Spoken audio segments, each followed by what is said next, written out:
Townsend Press presents, from the Bluford series of books, Secrets in the Shadows, written by Paul Langan and read by James Costin.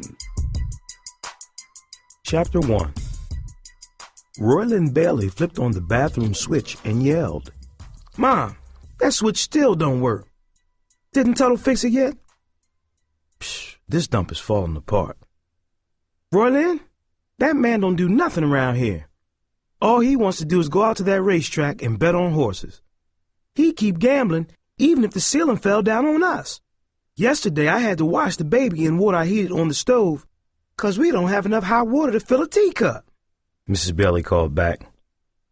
She had complained many times, but Tuttle, the building manager, was a sour-tempered little man who always had several days' stubble on his face and a greasy Dodgers cap on his head. Requests from the tenants fell on deaf ears. But with 5 children, Mrs. Bailey had few choices of where to live in this neighborhood. Roylin was almost 17, and he had a pretty good job as a waiter at the Golden Grill restaurant. He worked 3 days a week and could bring home decent money in tips, especially on Saturday nights. But most of his earnings went to pay for insurance on his mother's Honda. Because he paid for the insurance, his mother allowed him to drive the car to work and school. Between gas, insurance, and clothes, there was no way Roylin could afford to help his mother pay for a better place to live. "This place ain't fit for the roaches on the walls," Roylin yelled, kicking the bathroom door shut. "Don't take it out on us," said Amber Lynn, Roylin's 14-year-old sister. "Shut your mouth," he snapped from behind the closed door. "Don't talk to me like that," Amber Lynn yelled back. "I need a ride to school this morning," she added. "Can you take me?" "No." "Mom, Roylin won't drive me to school," Amber Lynn whined. "It's out of my way. Take the bus or walk," Roylin snapped, stepping out of the bathroom. "What's your problem?" Amber Lynn said. "You're just like Dad, mean and ugly." Roylin turned sharply and glared at his sister. "Don't you ever say I'm like him, you hear me? I'm nothing like him, nothing." Roylin's father used to beat him regularly, using a heavy leather strap to turn Roylin's back into a mass of tender bruises. The slightest offense was enough to enrage the muscular man. He would stand Roylin against the wall and administer blow after blow. That was why Roylin's mother finally divorced him. Even being alone with 5 children was not as frightening to her as living with a man whose wrath was dangerous and unpredictable. Nobody ever knew whose turn it would be to be beaten. Would he use the strap on Roylin? Would he crack Amber Lynn across the face, splitting her lip? Or would he shove his wife so hard against the sink that she would ache for days? "Drive your sister," Mom said crossly. "You can do that much, Roylin Bailey. It's starting to rain, and it's a long walk to the middle school, and the bus is running late as usual." Roylin hiked his backpack onto his shoulders. "Hurry up if you're coming with me, Amber Lynn. I don't want to be late for my first class and get locked out." Amber Lynn stuffed one more book into her backpack and ran after her brother as he headed for his Honda. Once inside the car, Amber Lynn said, "I made it on the cheerleading squad, me and Jamie Wills. Grinnelli's paint store is paying for the uniforms. They're so nice. I'll be so good at cheering that when I get to Bluford next year, I can be on the cheerleading squad there." "Like I care," Roylin muttered. "Hey, ain't that Bobby Wallace? That wannabe thug who was hanging out with Londell James when you got shot?" Amber Lynn asked. "How come he ain't in jail or something?" "That punk copped a plea, and now he's back in school. They got Londell for that drive-by, though. He's the one who pulled the trigger," Roylin said, remembering the day in the park when he was shot. The memory of it still made him tremble. Roylin pulled up at the middle school and said, "Get going, girl. I gotta make it to Bluford before the first bell, or it's my neck. Eckerly is the meanest teacher in Bluford, and she just loved to mess me up." Amber Lynn rushed out of the car, and Roylin drove on to Bluford High School. Steering the teal blue Honda through the morning drizzle, He pulled into the parking lot, bolted from the car, and sprinted into the school, careful to avoid the shallow puddles that had formed on the cracked asphalt. "Hey, man," Cooper Hyden laughed as Roylin skidded into the classroom. "You always trying to get in under the wire. Why don't you just get up a little earlier, man?" Roylin ignored the comment. He was sitting down when he saw a new girl sitting a desk away. She was the most beautiful girl Roylin had ever seen, even in his dreams. Her skin looked like satin, and she had huge dark eyes shadowed by long lashes. Her slightly pouting lips were smooth, red, and full. "Man," Roylin whistled softly, "who is that?" Tara Carson sat behind Roylin. "Fool," she whispered to Roylin, "don't even think about that girl. Her name is Corey Archer, and she thinks she is all that." Roylin paid no attention to Ms. Eckerly's lecture on Civil War battles. He kept staring at Corey, at the way she tilted her head when she was puzzled, at how her smooth hand rubbed her neck when she grew tired of looking at the chalkboard. Roylin had dated other girls, and some of them were pretty, but no girl he had ever seen measured up to Corey. She was somebody he expected to see on the cover of a magazine, not sitting in his classroom. She had one of those incredible faces and bodies that do not seem to belong in the real world, especially the world Roylin Bailey lived in. Roylin watched Corey glide from the room when class ended. Her perfect figure swayed through the crowd of students in the hallway. He jostled past several others to catch up with her. "Hi," he said nervously. "I'm Roylin Bailey. Today's your first day here, huh?" Corey turned and flashed a big smile. "Yeah, I'm Corey Archer. I'm a transfer from Hoover. Do you like it here?" "Yeah, I mean, it's okay. I'll show you around. What's your next class?" Corey hesitated for a minute and then dug into her overcrowded purse. "I don't even know. I'm so confused. Let's see, where's my schedule?" A lipstick and a small compact fell from her purse as she rummaged around, and Roylin dove to the floor to recover them for her. When Roylin returned them, her hand brushed his, and electricity seemed to pulsate through his body. "Oh, here's the schedule. I got science next." "I'll show you where it is," Roylin volunteered as they walked on. "Thanks," Corey said in a musical, breathy voice. "You got biology with Reed. She's tough. There's room 112 right there." Roylin pointed to an open door with students streaming in. "Well, thanks a lot, Roylin. You've been really sweet," Corey said, smiling. How could Tara have said Corey thought she was hot stuff? She seemed as nice as she was beautiful. Corey, you and I are both in the same lunch period," Roylin said, studying her schedule carefully. "I can meet you after algebra class, and we can go to lunch together, okay? If the rain stops, we can even go outside and eat under the trees." "Oh, that'll be great, 'cause I don't know anybody here, and I hate eating alone." "You're a really nice guy, Roylin. I'm so glad I ran into you," Corey said. "I'll meet you outside your classroom, and we'll go to the cafeteria together," Roylin babbled on, his words tumbling over one another. "And I'll show you what's good to eat, too, 'cause some of the food here is nasty." "Thanks," Corey said, as she headed toward class.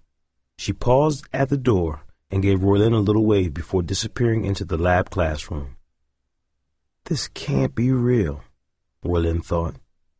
He must be asleep in his run-down apartment, having an incredible dream about a fantasy girl who actually treated him like a winner instead of the loser he really was. A guy like Hakeem Randall, who could sing and play the guitar, who could make students cheer because they liked and respected him. That is the kind of guy a girl like Corey would date. Nice, pretty girls like Corey never had anything to do with the Roylins of the world. Roylin was the kind of guy girls made fun of when they gossip about boys. Sure, it was partly his own fault. Sometimes he taunted kids so that they would feel as bad as he did. He was often rude, too. But he never wanted to hurt people the way his father did. He remembered hating how his father acted, and yet he often found himself doing the same kind of things, like he was following a script his father had written for him. Sometimes he felt trapped inside his own skin. But recently, things seemed to be changing. Since the day Roylin was grazed by a bullet at Tara's party, people have been treating him differently. Several times over the past month, Cooper Hodden threw an arm around Roylin's shoulders and called him, "Roylin, my man." Even Hakeem invited him to join the Bluford Park crew, a group of students who work to keep the nearby park free from beer bottles, graffiti, and trash. It was hard to be mean when everybody was being so nice, but Roylin knew better than to trust what was happening. He figured Cooper and Hakeem felt sorry for him, that being nice to him was just a form of charity. But Corey was different. If she liked him, maybe things would really change. Roylin felt as if his morning classes would never end. All he could think about was having lunch with Corey. When the bell finally rang, Roylin leaped from his desk and raced to the lab classroom so he could meet Corey. "Hey, Roylin," Hakeem called. "Want to study algebra with me at lunch today? The quiz is coming up, and you said you wanted to work together." "No, not today. I'm busy, real busy," Roylin said, rushing past Hakeem. As he neared the science room, he noticed Corey had already come out and was talking to Steve Morris, a varsity running back for the Bluford Buccaneers. No, Roylin muttered to himself. "Get away from her, man. I'll bust your head. I seen her first. Don't move in on her now." Roylin came up to Corey, turned his back to Steve, and said, "Let's go, Corey. We want to get in the front of the line at the cafeteria." "Hi, Roylin. Steve was just telling me about the Bluford Buccaneers and how good you guys were this year," Corey said. "I played with the Buccaneers too," Roylin said, omitting the fact that he was a mediocre player who quit so he could work more hours. "Come on, Corey, let's go." "Bye, Steve," Corey sang out as she fell in step beside Roylin. "Everybody's so nice here. I love Bluford already, and this is only my first day." Roylin cast a nervous glance at the girl who miraculously was walking with him. The vultures were circling. Guys like Steve were ready to pounce on every pretty girl. But not Corey, Roylin thought. Corey belonged to him. Chapter 2. At lunchtime, Roylin managed to get to the front of the line with Corey. "The pizza's really good here, Corey. And the chocolate cake," Roylin explained. "No, I'll get fat if I eat all that. I think I'll stick with salad," Corey said. The sun had come out, and Roylin and Corey took their trays to the corner bench outside under some old oak trees. "I got a car, you know, Corey. A nice Honda. I got a job, too, down at the Golden Grill, and they really like me down there. Some of the customers come in and ask for me, 'cause I know how to treat people." "Wow," Corey said, smiling and looking into Roylin's eyes. "Most guys our age don't have money. I mean, you're lucky if they buy you a bag of fries." "Not me. I got plenty of money," Roylin lied. He was struggling this month just to pay for his car insurance, but Roylin wanted desperately to impress Corey. "You know," Corey said, carefully stabbing her fork into a juicy slice of tomato, "my birthday is coming up in 2 weeks. I'm going to be sweet 16. "I'm turning 17, Roylin said. "Well, we'll have to celebrate each other's birthdays, huh, Roylin?" "Yeah, you bet. I'm the one in the family making the most money, so I buy most of the gifts. My sister, she's younger than me, and all she wants is sweaters and maybe some sparkly thing, like a bracelet or something," Roylin said. "Do you like jewelry?" "Oh, it's my weakness. I saw this necklace in a little jewelry store the other day, and I'm dying for it. But my parents will probably give me some stupid pair of pajamas or a bathrobe or something. I mean, money is tight around our house, but still, what kind of birthday gift is a pair of pajamas?" Corey smiled at Roylin and searched through her purse for something. But I shouldn't be bothering you with my troubles, she said, pulling out a small mirror. No, I want you to share stuff with me. Know what, Corey? I could drive you home after school.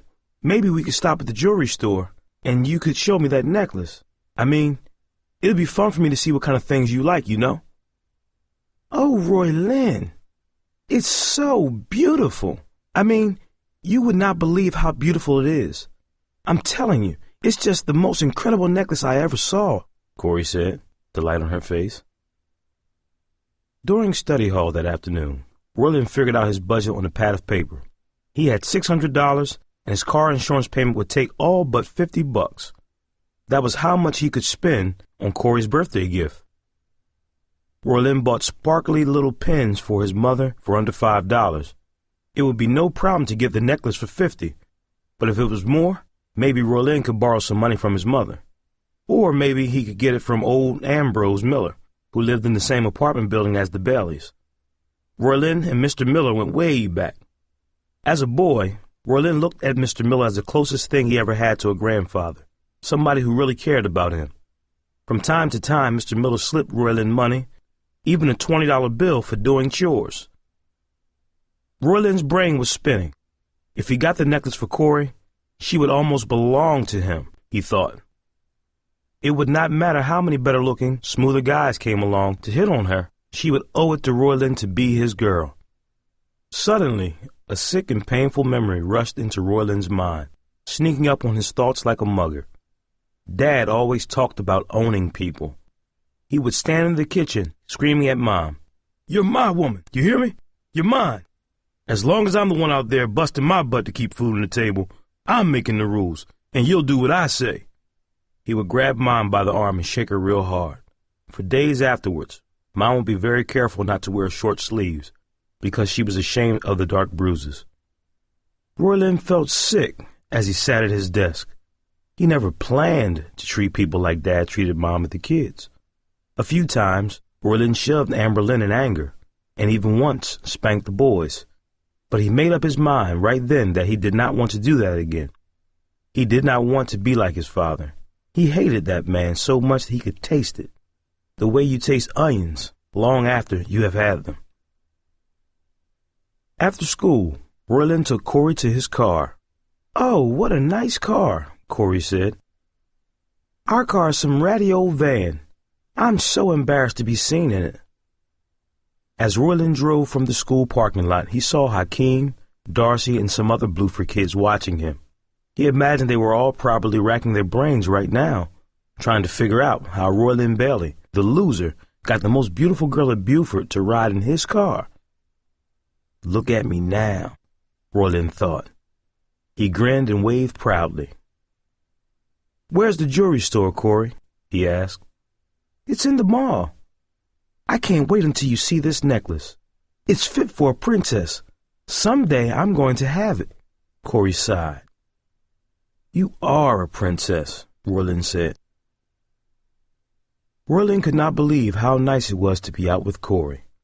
In the parking lot as they headed toward the mall entrance, he nervously reached for her hand, and she gave it to him with a playful smile, as if they had been going out for months. He felt so proud with Corey at his side. On the way to the jewelry store, Roylin could feel the looks of passing guys, the envious stares. Corey was the kind of girl who always got attention, and the other guys were obviously wondering what an average-looking dude like him was doing with a girl like her. As they walked into the jewelry store, Roylin felt very awkward. They were the only teenagers in the store. An older woman glared at them the second they stepped onto the store's plush carpet. "What are you doing here?" her expression seemed to say. Before Roylin could say anything, Corey led him by the hand to a glass case at the back of the store. "There it is," she cried, pointing to a gold necklace shimmering with tiny diamonds. "Isn't it amazing?" Roylin peered into the display and noticed a small blood-red ruby at the bottom of the necklace. The price tag was on a card leaning against the box. $299. Roylin felt as if he had been hit in the stomach by the heavyweight champion of the world. "Is that beautiful or what?" Corey exclaimed.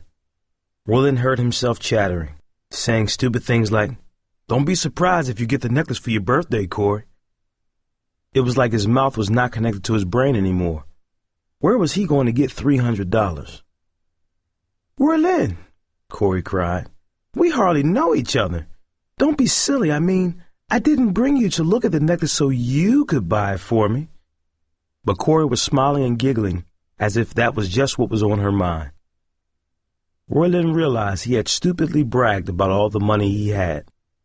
Corey probably figured he could easily afford the necklace. She was laughing so hard with delight that she tumbled into Roylin's arms. When he put his hand on her back, she snuggled as if she really liked him holding her. Then, still smiling, Corey pulled away and gasped. "Oh, look at us. Aren't we terrible? People are gawking and thinking, look at those kids. Oh, look at that old lady staring at us. I bet she's thinking, what is the world coming to? I bet she goes home and says to all the other old ladies, oh my word, the kids today are just awful. You should have seen them carrying on in the mall. They don't care what they do in public." Corey had changed her voice to mimic old age, and Roylin thought it was the funniest thing he had ever heard, and started laughing too. "Let's give her a real show," he said, grabbing Corey and kissing her, as if it were part of the game they were playing, and not something he had desperately wanted to do since he first saw her. Corey agreeably wrapped her arms around Roylin's neck and kissed him back. They stumbled apart then, laughing and nearly delirious from excitement. He had kissed Corey. His heart pounded so hard and fast he thought he might die at any moment, and he did not care. As they walked back to the parking lot, Corey said, "Now, Roylin, I don't want you to even think about buying that necklace for me.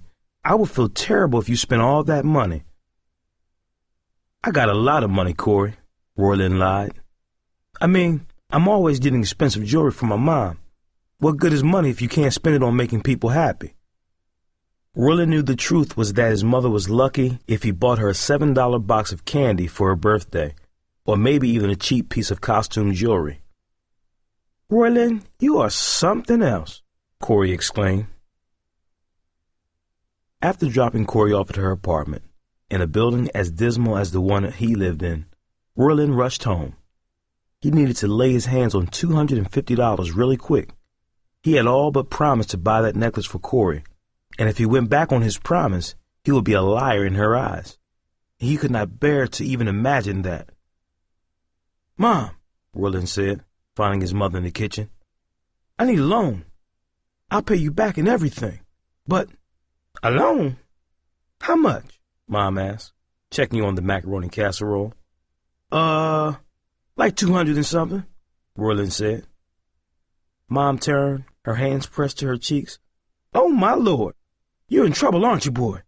You owe money to some thugs, don't you?" "Oh, merciful Lord, what happened?" "Mom, nothing like that. Everything is going real great, Mom. But see, I met this real classy girl, and I need to get her something real nice for her birthday, and she's got her heart set on this necklace." Roylin blurted it out before realizing what a mistake that was. All his life, his mother pinched pennies and clipped coupons, and he dared talk about spending hundreds on a girlfriend? "Roylin Bailey? Get out of here," Mom yelled. "Have you lost your mind? You want to spend all that money on some little high school girl? You must be crazy. How can you ask such a thing? I can feed this family for a month on that." Okay, forget it," Roylin snapped. "I should have known you wouldn't understand. You don't understand nothing." Amber Lynn, who had been listening from the doorway, said, "Roylin, you never talked about having a girlfriend. You must have just met her." "That makes it even worse." Mom ran it on. "You want to give an expensive gift to a girl you don't even know? Roylin Bailey, sometimes I believe you done lost the sense God gave you." Roylin glared at Amber Lynn. "Why don't you stay out of it? No one asked you for your opinion, stupid." Amber Lynn folded her arms defiantly and said, "You can call me all the names you want, but you don't scare me no more. You're just a wannabe, and that's why you got to bribe some girl into dating you, 'cause she never would want to go out with you otherwise." Roylin stormed out of the house and jumped into his Honda. Maybe he could get some money from someone at school. He found Hakeem and Cooper hanging at Nico's, the local pizza place. "Okay," Roylin said. "Who wants to make me a loan? I could pay the money back in 2 months with interest." Cooper looked at Hakeem. "Do we look like bankers?" he asked. Hakeem smiled and turned to Roylin. "How much we talking about, man?" $250. $250? Cooper howled. "You must have got hit on the head with a football and messed up your brains to think we got that kind of change."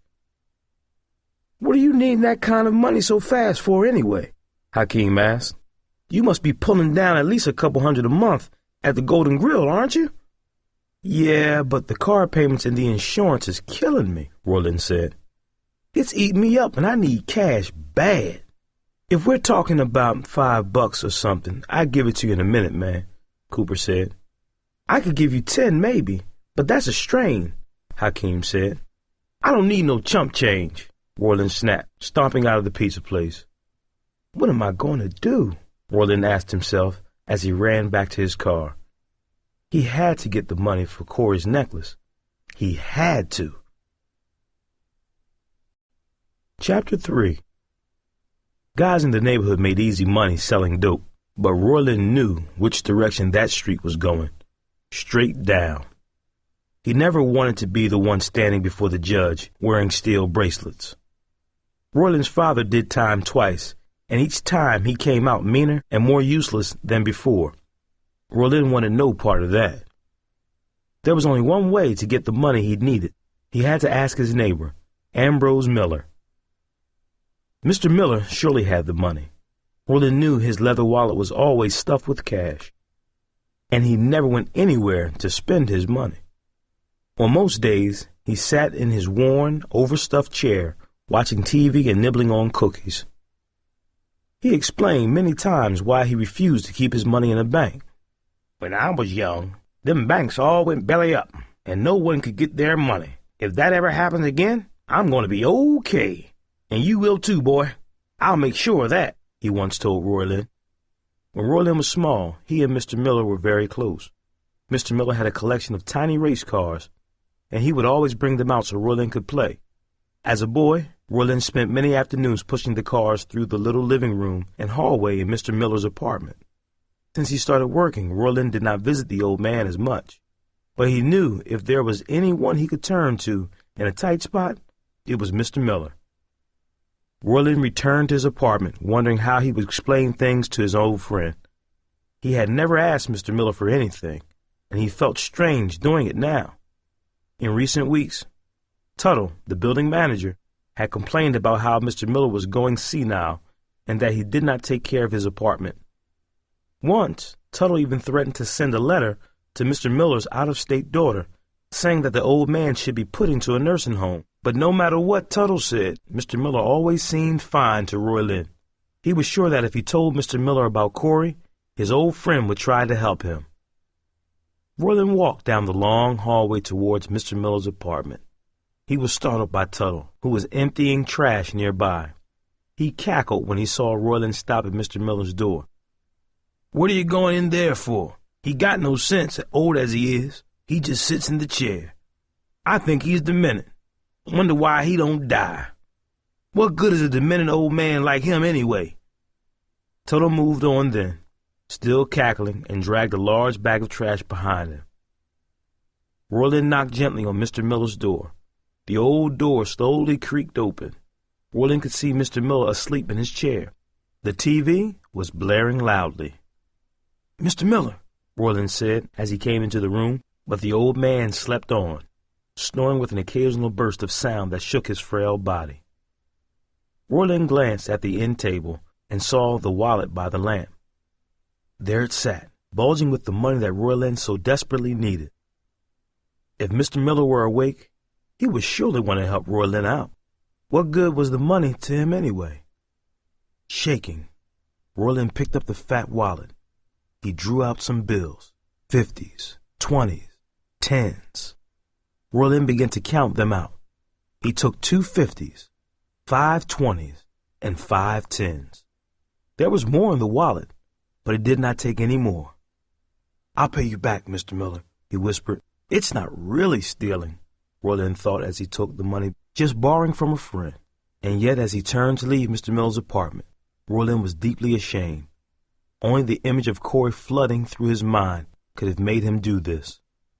Shoving the money deep into his pocket, Roylin rushed from the apartment, nearly colliding with Tuttle, who was mopping the hallway.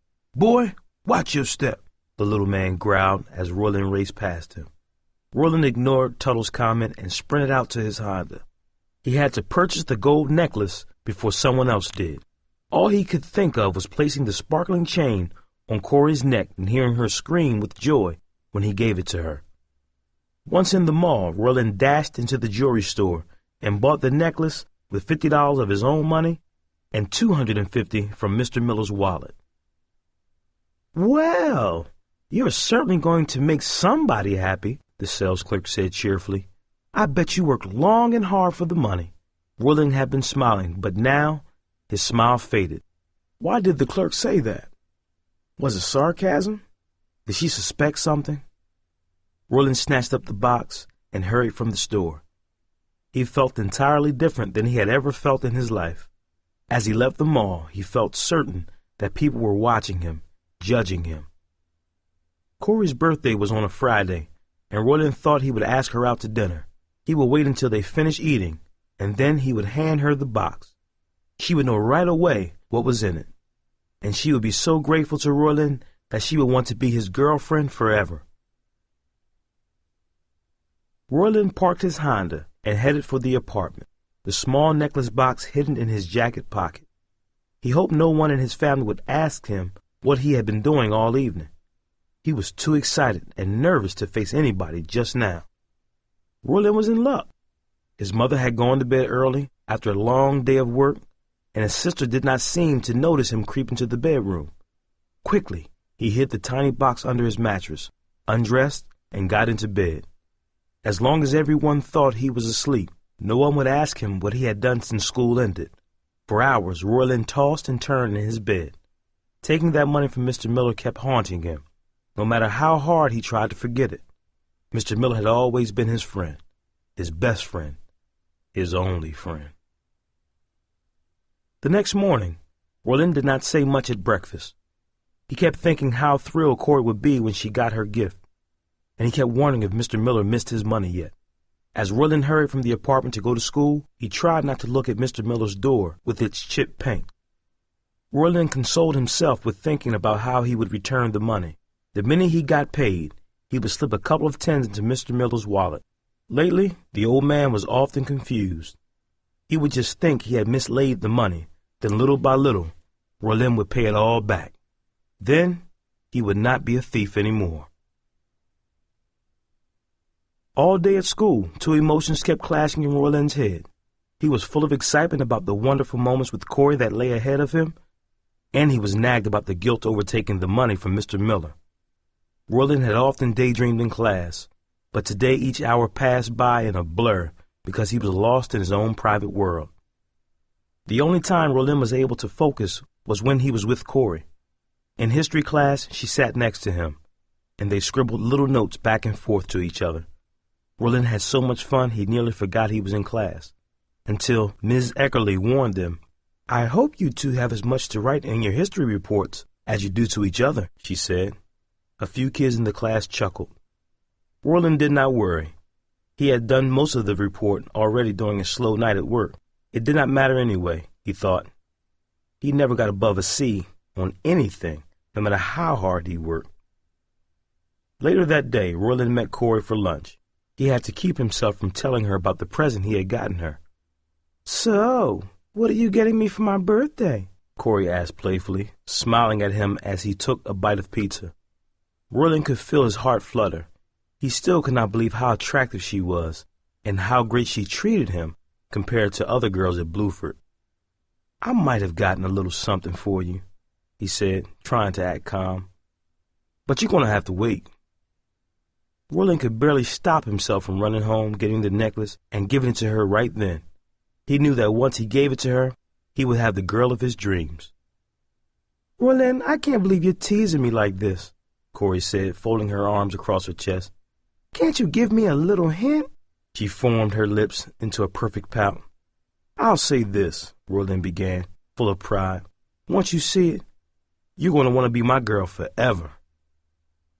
A smile spread across Corey's face. Ooh, she cooed. I can't wait.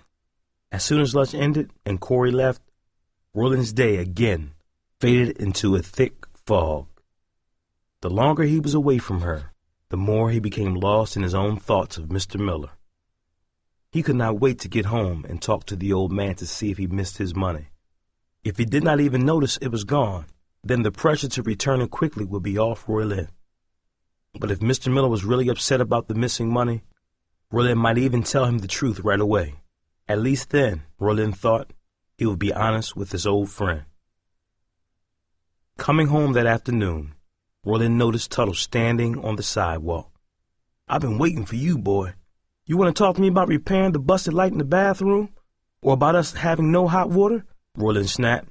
Something a little more serious than that, Tuttle said, squinting his beady eyes. He blinked rapidly, and his sandpapery voice was low, as if he had something horrible to say. Poor Mr. Miller died last night, he said. Mr. Miller died, Roylin gasped. But he was about to say he saw him last evening, and he seemed fine, sleeping in his chair before the television. But Roylin thought better of saying that. Yeah, he died. Poor old wretch. Had a heart attack. It was the shock that killed him. I'm sure of that, Tuttle said, pausing for his words to have the desired effect. The theft, you know.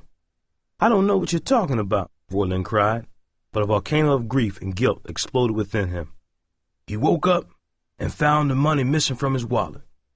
And then he had a fatal seizure. So in a way, Roylin, you're guilty of murder. You see, if you're committing a crime against someone and they die as a result, well, that's murder. You're crazy. I never took no money. What are you talking about? I saw you, boy. I saw you sneak into his room, fiddle with his wallet last night. I saw you come out and run like a thief. I didn't think you took no more than a couple of dollars, so I didn't say anything. But when the poor old fool cried out to me and said a lot of money was gone, he was clutching at his chest and flailing on the floor. I could tell he was a goner. I would have called for help, but I knew he was dead. I used to work in a mortuary, and I know what death looks like, Tuttle said, seeming to enjoy the look of growing torment on Roylin's face. Now, I don't think we need to involve the police, do you? Miller was real old, and his time would have come pretty quickly anyway, so this is what I like to do. We don't say anything to anyone. Just let on that he moved somewhere else. With your help, I can get that body downstairs once it gets dark. Bury him down there, and let that be the end of it. You're crazy, Roylin gasped. Watch your mouth, boy. I saw what you did. Don't you ever forget that.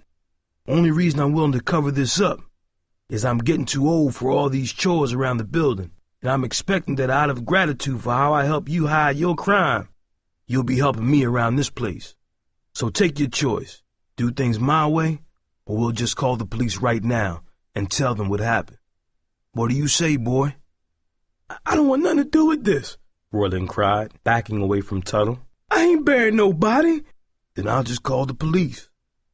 Oh, by the way, I carefully slipped Mr. Miller's wallet into a plastic bag to preserve your fingerprints. You in big trouble, boy. Tuttle's cackling laughter grew more sinister. He reached up with his grimy fingers and adjusted his greasy baseball cap. Roylin closed his eyes as waves of terror washed over him.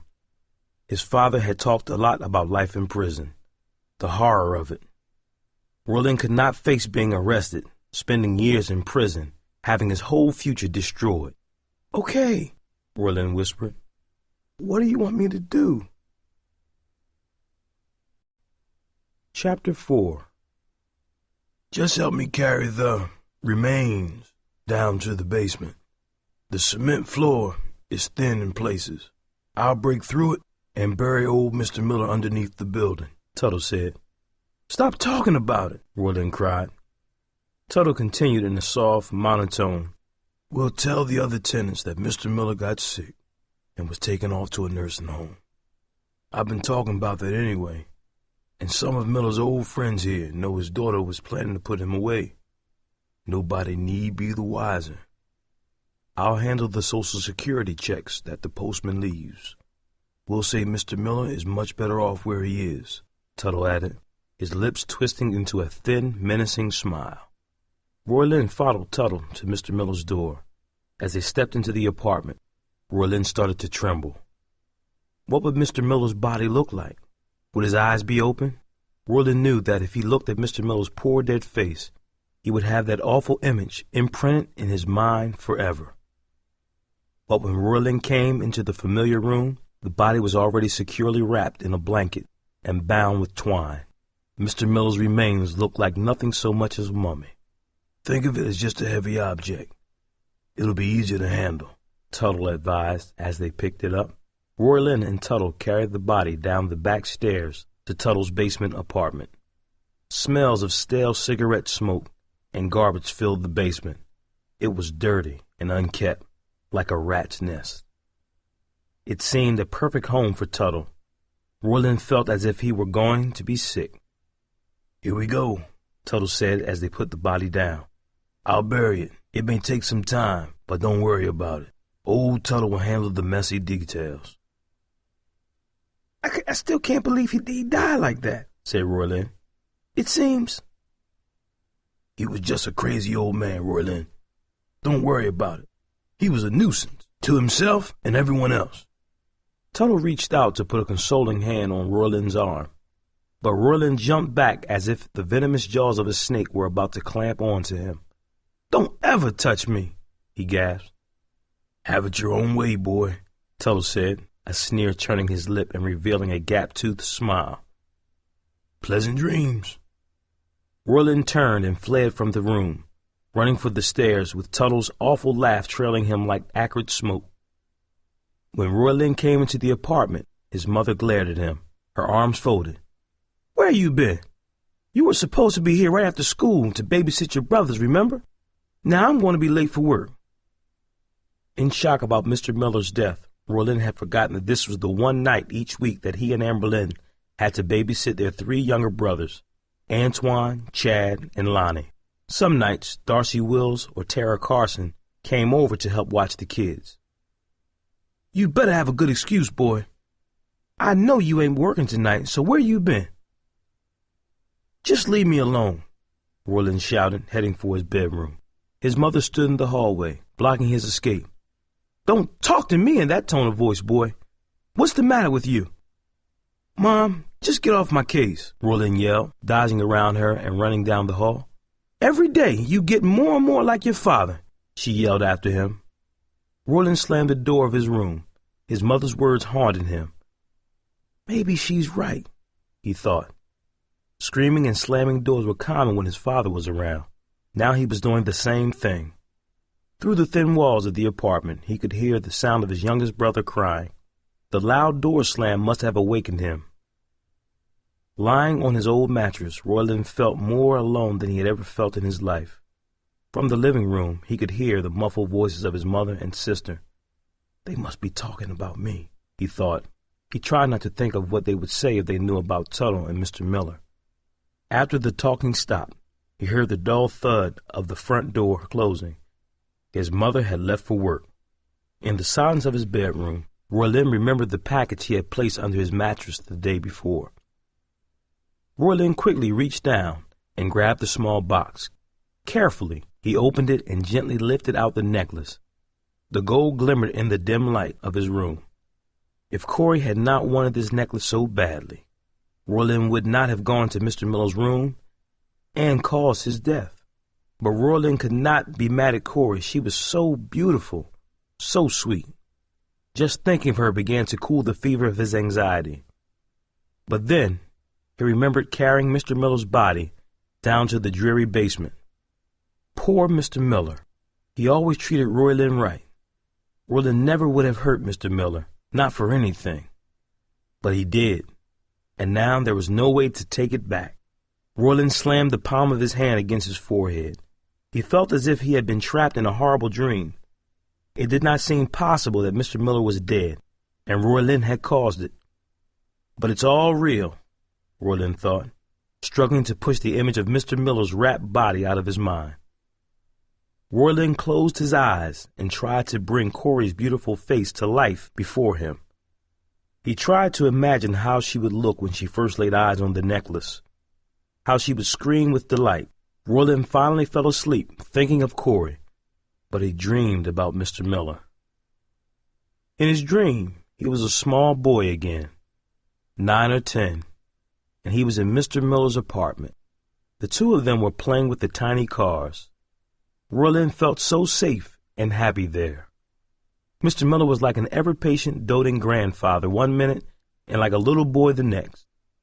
He and Roylin pretended all the little cars were traveling across the floor in a great traffic jam, and he did not mind the mess they made. Roylin always looked forward to escaping from his yelling, cursing, hitting father to this oasis of peace and fun. "I'm sorry, Mr. Miller," Roylin cried out in his dream. The cry woke him up. He was lying in the pitch black of his bedroom, and his face was wet with tears. Roylin had not cried in such a long time. The last time was when he was 5 years old, and his finger almost got smashed in a slammed car door. After that, Roylin never cried again. Even when his father stood him against the door and whipped him, he did not cry. Even when he got shot, he did not cry. But now, Roylin wept. For the first time in his life, he felt an overwhelming sense of guilt. He had done bad things before. He had stolen small items from the dollar store. He had taunted kids at Bluford, like girls who weighed too much, and kids with skin problems. Not long ago, he had even teased Hakeem about his stuttering. In the past, Roylin could laugh off his behavior, but now, everything was different. Ambrose Miller was dead, and Roylin was to blame. And now, that good man would be buried under a concrete slab in a dank basement. There would not even be a funeral, not even a little marker telling when Ambrose Miller died or a little cross carved in the stone. Just a piece of dank ground in that basement room with nobody to grieve or even to know. Roylin got out of bed and went to the window. He felt sick. His head pounded and his stomach hurt. He wished he were dead instead of Mr. Miller. In the morning, Roylin managed to eat some oatmeal. Then he fled as Mom was coaxing food into the boys and the baby. He could not stand being around his family now because he felt so evil. His little brother's innocent faces reproached him. He felt like a monster in the midst of his family. "I'm worse than Dad," Roylin thought as he drove to school. At least he never killed anybody. When Roylin walked into history class early for a change, Mr. Cooper greeted him cheerfully. "Hey, Roylin, you turn over a new leaf or something? We got 5 whole minutes till Ms. Eckerly gets here. Don't mess with me right now, Cooper." Cooper's eyes grew huge, like full moons in his dark face. "Man, you give a dude a compliment, he'd like to chew your head off. What's wrong with you, Roylin? You drop out of the bed on the wrong side or something?" "Maybe the cops are after him," Steve Morris said, laughing. Roylin spun around, terror clawing at him. "What you saying that for? You don't know nothing about me. Why you talking trash about me? You want to get beat down?" "Hey, you guys," Hakeem said. "Just cool it, okay? Nobody wants trouble." Roylin saw Darcy exchange a look of surprise with Hakeem. He could tell the other kids were looking at him as if he were crazy. He did not care. Right now, he felt like a ticking time bomb, ready to explode. Chapter 5. Corey Archer came into the classroom, wearing a pair of jeans that rested perfectly on her curved hips. Her small T-shirt clung tightly to her body. She looked at Roylin and said, "Hey, is this seat taken?" Roylin felt an instant meltdown. Smiling back at Corey, he said, "It's all yours." With her next to him, he was able to forget Mr. Miller, Tuttle, and his problems at home. "Listen to the lovebirds," Tara Carson snickered. "Boy, Corey, you sure got him trained." Corey giggled and said, "Oh, you just don't understand him. He's a pussycat." She reached over with her soft hand and rubbed Roylin's neck. "Aren't you, Roylin?" Roylin shrugged his shoulders sheepishly and looked down at the ground. "Whatever you say, Corey," he said. "I can't wait to see my surprise," she continued. "It's all I've been able to think about, and I'm starting to come up with ideas. If it's what I think it is, I'll just faint in your arms. I know it." Roylin smiled. Here, sitting beside Corey in the sunny classroom, it seemed so much easier to dismiss all that had happened in the apartment. He never meant to hurt Mr. Miller. He had just borrowed some money. Mr. Miller would not have minded that. Roylin would have paid it back, except that before he could, Mr. Miller died of old age. That was all. How was that Roylin's fault? Maybe it was not even the missing money that triggered the heart attack. How could that old devil Tuttle know that for sure? If Mr. Miller was babbling about his missing money, it might have been just a coincidence. Tuttle himself said Mr. Miller was demented. Maybe he did not even know what he was talking about. The death of Mr. Miller seemed to dissolve as Corey's warm hand rested on Roylin's shoulder, then on his knee. Roylin began daydreaming about their future together, the dates at the beach, how proud he would be taking her to school dances. After Corey left for her next class and Roylin was walking alone in the hallway, Hakeem fell in stride beside him. "Man, it's none of my business, but that girl seems to come on awful strong. You know what I mean?" Roylin turned and glared at Hakeem. "You jealous? You mad 'cause she's not coming on to you? You know, Darcy and I got a good thing going. Look, Roylin, you and I have never been close friends, but as one guy to another, there's something about that girl I don't like." "Shows you don't know anything, man," Roylin said. "Corey is the most honest girl I ever knew. She tells a guy just what she's thinking, not playing games with your mind like a lot of girls do. She don't make you crawl just to get a lousy date." "Okay, Roylin," Hakeem said. Then he went ahead to join up with Darcy. When Roylin got home from school, he found Tuttle waiting for him. "What do you want?" Roylin almost spat out the question. "Get off your high horse, boy," Tuttle said calmly.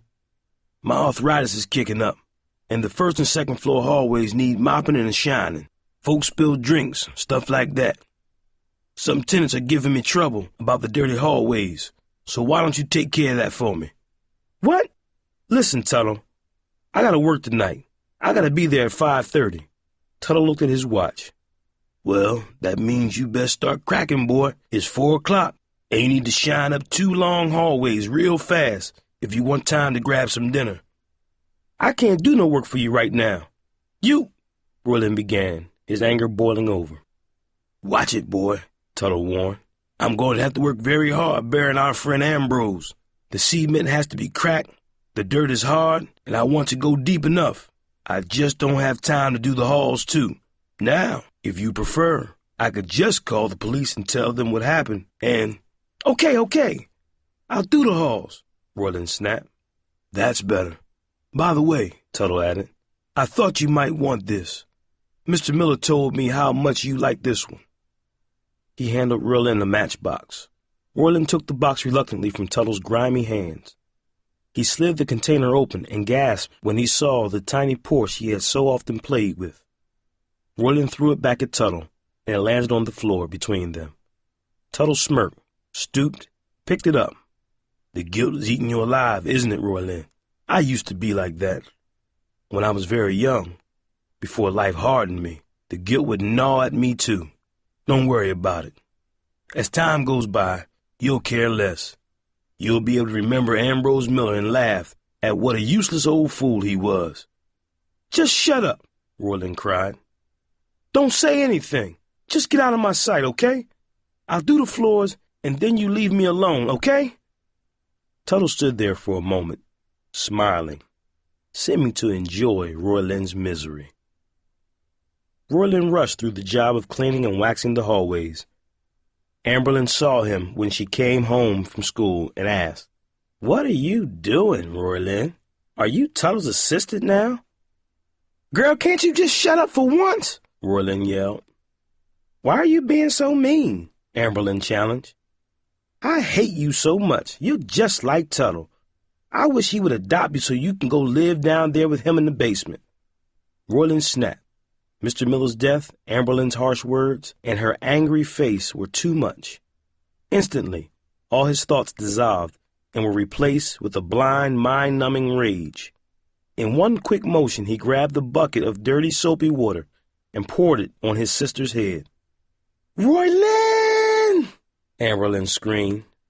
Her hair, shirt, and jeans soaked in the filthy brown water. "I hate you!" she yelled as she turned back into the apartment and slammed the door, leaving him alone in the hallway.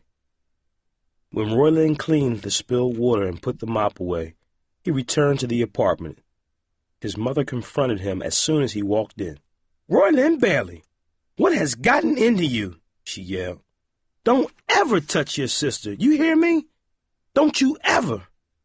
She likes to mock me, Mom. She all the time taunting me and dissing me, and I can't take it no more. She wishing me dead and stuff like that," Roylin lied. "So I lost it. I threw water at her. I'm sorry, Mom, but she was asking for it." "Roylin, do something like that again, and you ain't living here," his mother said. "It'll break my heart to send you away, 'cause you're my child, but I'll do it if you don't learn to control yourself. You know I sent your daddy away, and I'll send you away too. You hear me?" "I'm sorry, Mom," Roylin said. "You better be. And the next time, sorry won't fix it. You hear? I got me a bad feeling, Roylin. You're going down the same road your daddy went. You're going to end up in a steel cage in state prison just like him. Just like your daddy. I got a terrible feeling." Perspiration ran down Roylin's body as he retreated to his room. "Don't say that, Mom. Don't say that," he pleaded to himself. As Roylin prepared to leave for work at the Golden Grill, Darcy Wills arrived to babysit the younger children. "Hi, Darcy," Mrs. Bailey said warmly as Antoine and Chad ran over and hugged Darcy's legs. "The baby's asleep, and everybody's already eating dinner." As Mrs. Bailey walked out of the door, she delivered the usual warnings to Antoine and Chad to behave. "Hi, Darcy," Amberlin said as she entered the room. Something seemed to catch her eye. "Ooh, let me see," she exclaimed, pointing at the gold charm on Darcy's bracelet. "It's an H," Darcy said. "Hakeem gave it to me." "It's real pretty," Amberlin said. "I bet Hakeem got it at the dollar store," Roylin interrupted. "You should have dated me when I asked you, Darcy. Remember when I asked you out and you blew me off? I wouldn't be giving you some cheap trinket like that." Annoyance darkened Darcy's face, but she said only, "Like they say, it's the thought that counts, not the price." "You want to see what I'm getting for my girl?" Roylin asked. Darcy shrugged, sitting on the floor to help Chad with his puzzle. "If you want to show me." Roylin went to his room and brought out the box containing the necklace. He crouched on the floor beside Darcy and held up the necklace. The gold chain draped itself over his fingers, and the pendant with the tiny diamond chips and ruby glowed in the lamplight. Seeing the beautiful shiny object, Chad forgot all about the jigsaw puzzle and grabbed for it. "Get away," Roylin exploded. "Keep your dirty fingers off. This is for someone special, and she's the only one that gets to hold it." "Oh, my goodness," Amberlin squealed. "Where'd you get the money to buy something like that? Don't worry about it." He turned to Darcy and was pleased to see her eyes widen. She looked mesmerized by the diamonds and the ruby. "Now, aren't you sorry you're not my girl?" Roylin challenged Darcy. Darcy smiled. "Roylin, you know I'm happy with Hakeem. No necklace is going to change my mind about that." She looked closely at the pendant. "Still, that's a real pretty gift." "You got no idea what it cost me," Roylin went on, after putting the necklace back in its box and returning to his room. "A lot, I guess," Darcy said as she pushed a puzzle piece towards Chad. $300, Roylin bragged. "Yeah, $300. But Corey Archer, she's worth it. I'm telling you, she's so crazy about me, she can't keep her hands off me." "Well, I'm glad you two are happy," Darcy said. Really, happy ain't the word. It's better than that, but I guess you'll never know. With those words, Roylin left, puffed with pride.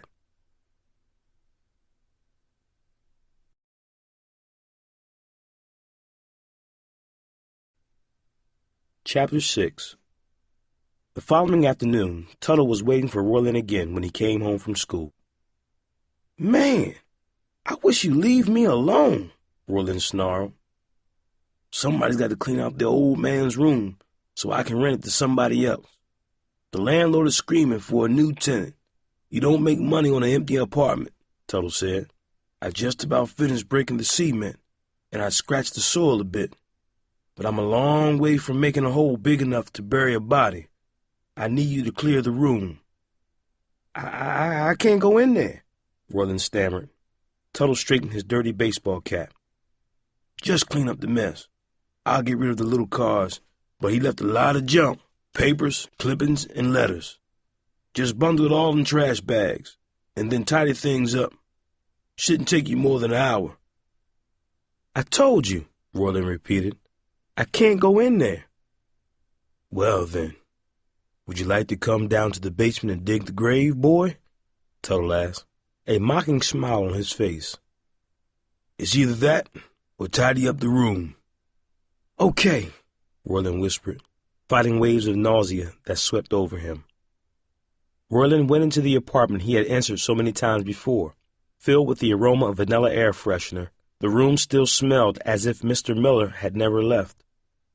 Even though he was old and frail, Mr. Miller always kept his apartment clean. Roylin shuddered as he stepped into the living room. His throat tightened, and he decided to quickly toss everything in a garbage bag and get out fast.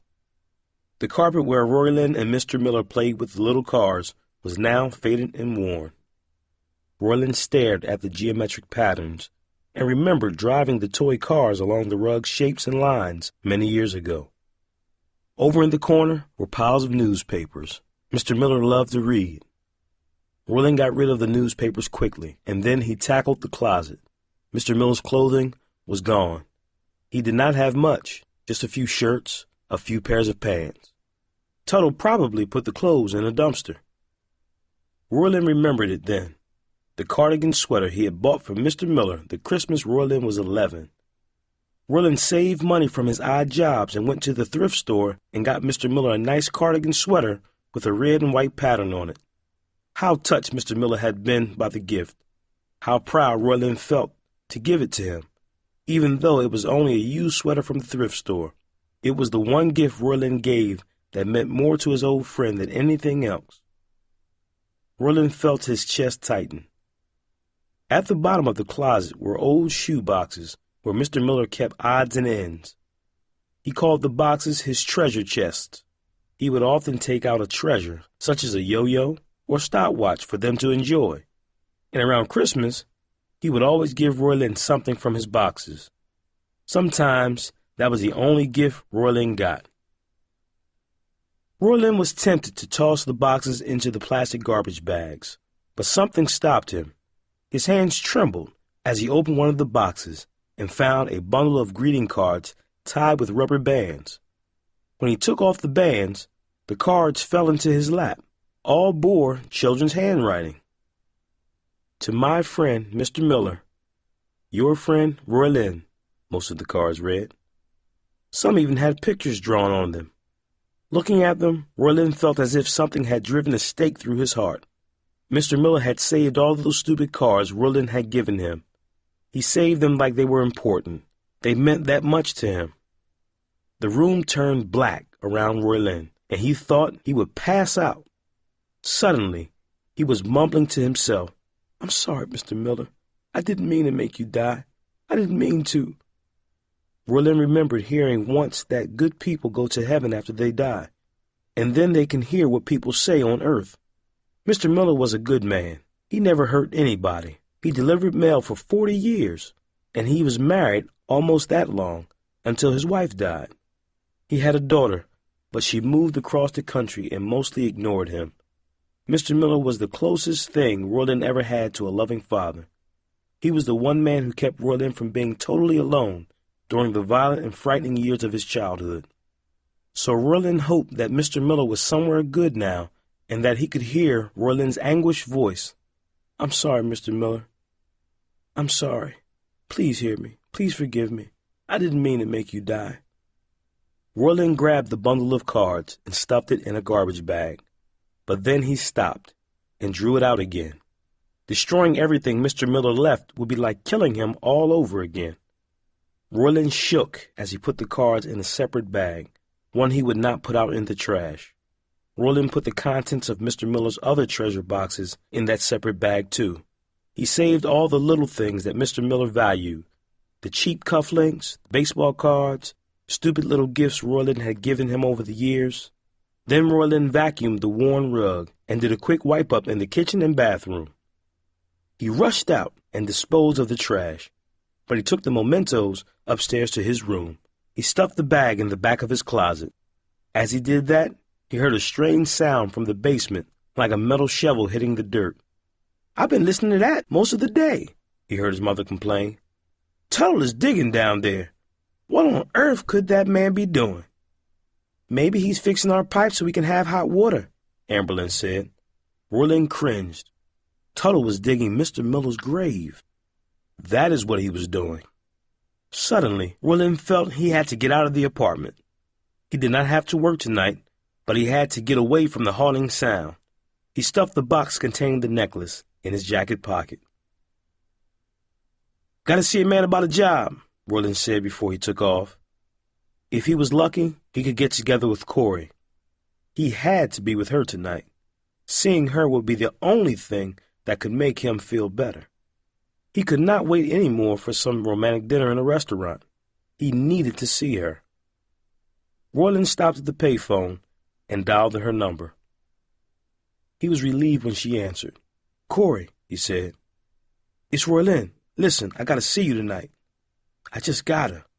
"You mean right now?" Corey asked. "I'm feeling really low and I need you right now, okay?" Roylin said desperately. "Oh man, Roylin, I'm swamped with homework and I got a horrible history paper about a stupid Civil War general. Mom expects me to stay home and do schoolwork. She's not home right now, but when she gets in, she'll check on me like a jail warden." "Please, Corey, I got something for you.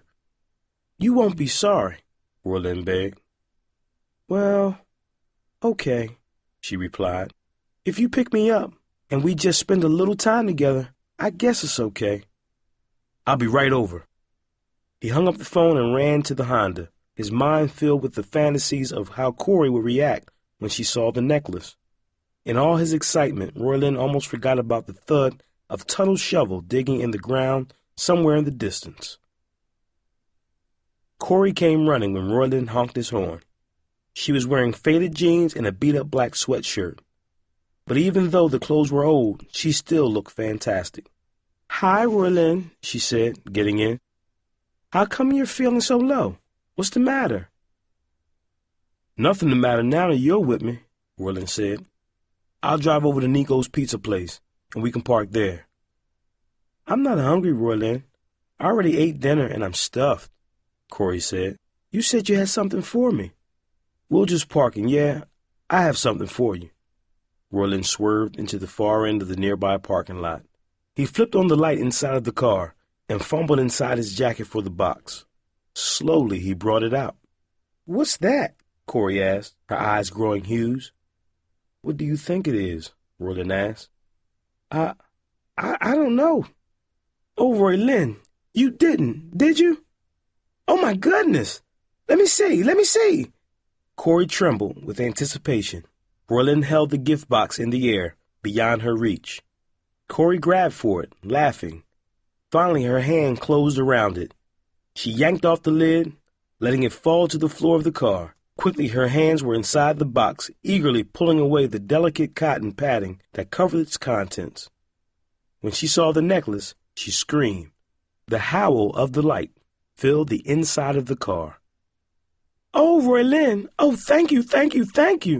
I never dreamed I'd ever really have this. Oh, thank you!" Corey threw her arms around Roylin's neck and kissed him all over his face. Then she returned her attention to the necklace, putting it on and twisting to see herself in the rearview mirror. "Oh, I feel like a princess." Roylin grinned happily. "You like it? It's the best gift you ever got, huh?" "Oh, Roylin, I've never in my whole life got such a gift. Oh, I love you so much. You're the greatest guy in the whole world," Corey raved.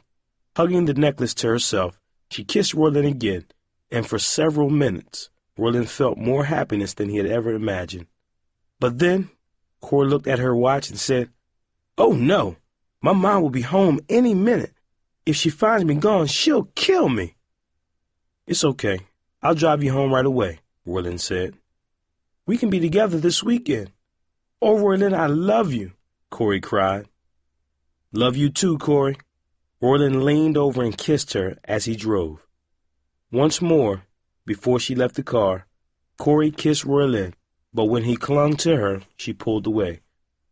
"Mom's going to be home, and she catches me not doing my homework, I'm dead. Roylin, I'm already falling behind in 2 subjects, and Mom says if I don't shape up, I'm grounded forever." Corey ran for her front door, stopping once to blow Roylin a goodnight kiss before she disappeared inside. And then, Roylin was alone again in his car. She was gone. He was swept by a terrible emptiness. Everything he had lived for during the past few days had disappeared. The excitement of buying Corey the necklace, the thrill of giving it to her, the fantasies about what she would do and say. They were all over now. Corey had her necklace. She thanked Roylin, but still, he was all alone in the early evening darkness. Chapter 7. At the corner of the street near Corey's apartment, Roylin saw some boys from Bluford. None of them were his friends, but he knew who they were. Bobby Wallace was there, leaning on his car with Shawnetta Green and some other troublemakers from Bluford. Some of the kids stared at Roylin as he drove by. A fresh wave of depression swept over him. He did not fit in with the thugs like Bobby and Londell James. He was scared stiff of them. He did not fit in with the nice, smart kids like Hakeem. He did not fit in with the jocks like Cooper Hodden, who did great things on the football field. Roylin never felt he fit in with anybody. He was a below-average student, a mediocre athlete, a social outcast. He was the kid from the family with a crazy dad who yelled and broke things so often that Roylin never dared to have a friend over. When Roylin got home, his phone was ringing. Darcy answered it. She had put the younger children to bed, and Amberlyn was staying over at Darcy's house with her younger sister, Jamie. "It's for you, Roylin," Darcy said, returning to the kitchen to clean up the last of the dinner mess before she went home. "Hi, Roylin," Corey said in a frantic voice. "Oh, you gotta help me. Our history paper is due in 3 days, and I haven't even started it. Mom says if I get lower than a B at any of my classes, she'll ground me." Roylin was disappointed that she did not say anything about the necklace. He had given it to her a little more than an hour ago, and already she was on to something else. "You still like your necklace, don't you?" he asked. "Sure I do, Roylin. I adore it, and I'll love you forever and ever for getting it for me, but if I don't do well on this history paper, we won't be able to go out together. Mom will ground me for 100 years. "Man, Corey, I'm lousy in history, too. I got a D- in that class. I already did my paper for Eckerly, but I'll be lucky if I get a C," Roylin said. "Do you know anybody who'd do my paper for me, Roylin?" Just then, Roylin heard Darcy rattling around the pots and pans in the kitchen. "I'll call you back, Corey. I got an idea," Roylin said. After he hung up, he went into the kitchen. "Hey, Darcy, you want to do me the biggest favor in the world?" he asked. Darcy smiled and put the casserole dish away. "If I can, sure," she said. "You know Corey Archer?" "Yeah.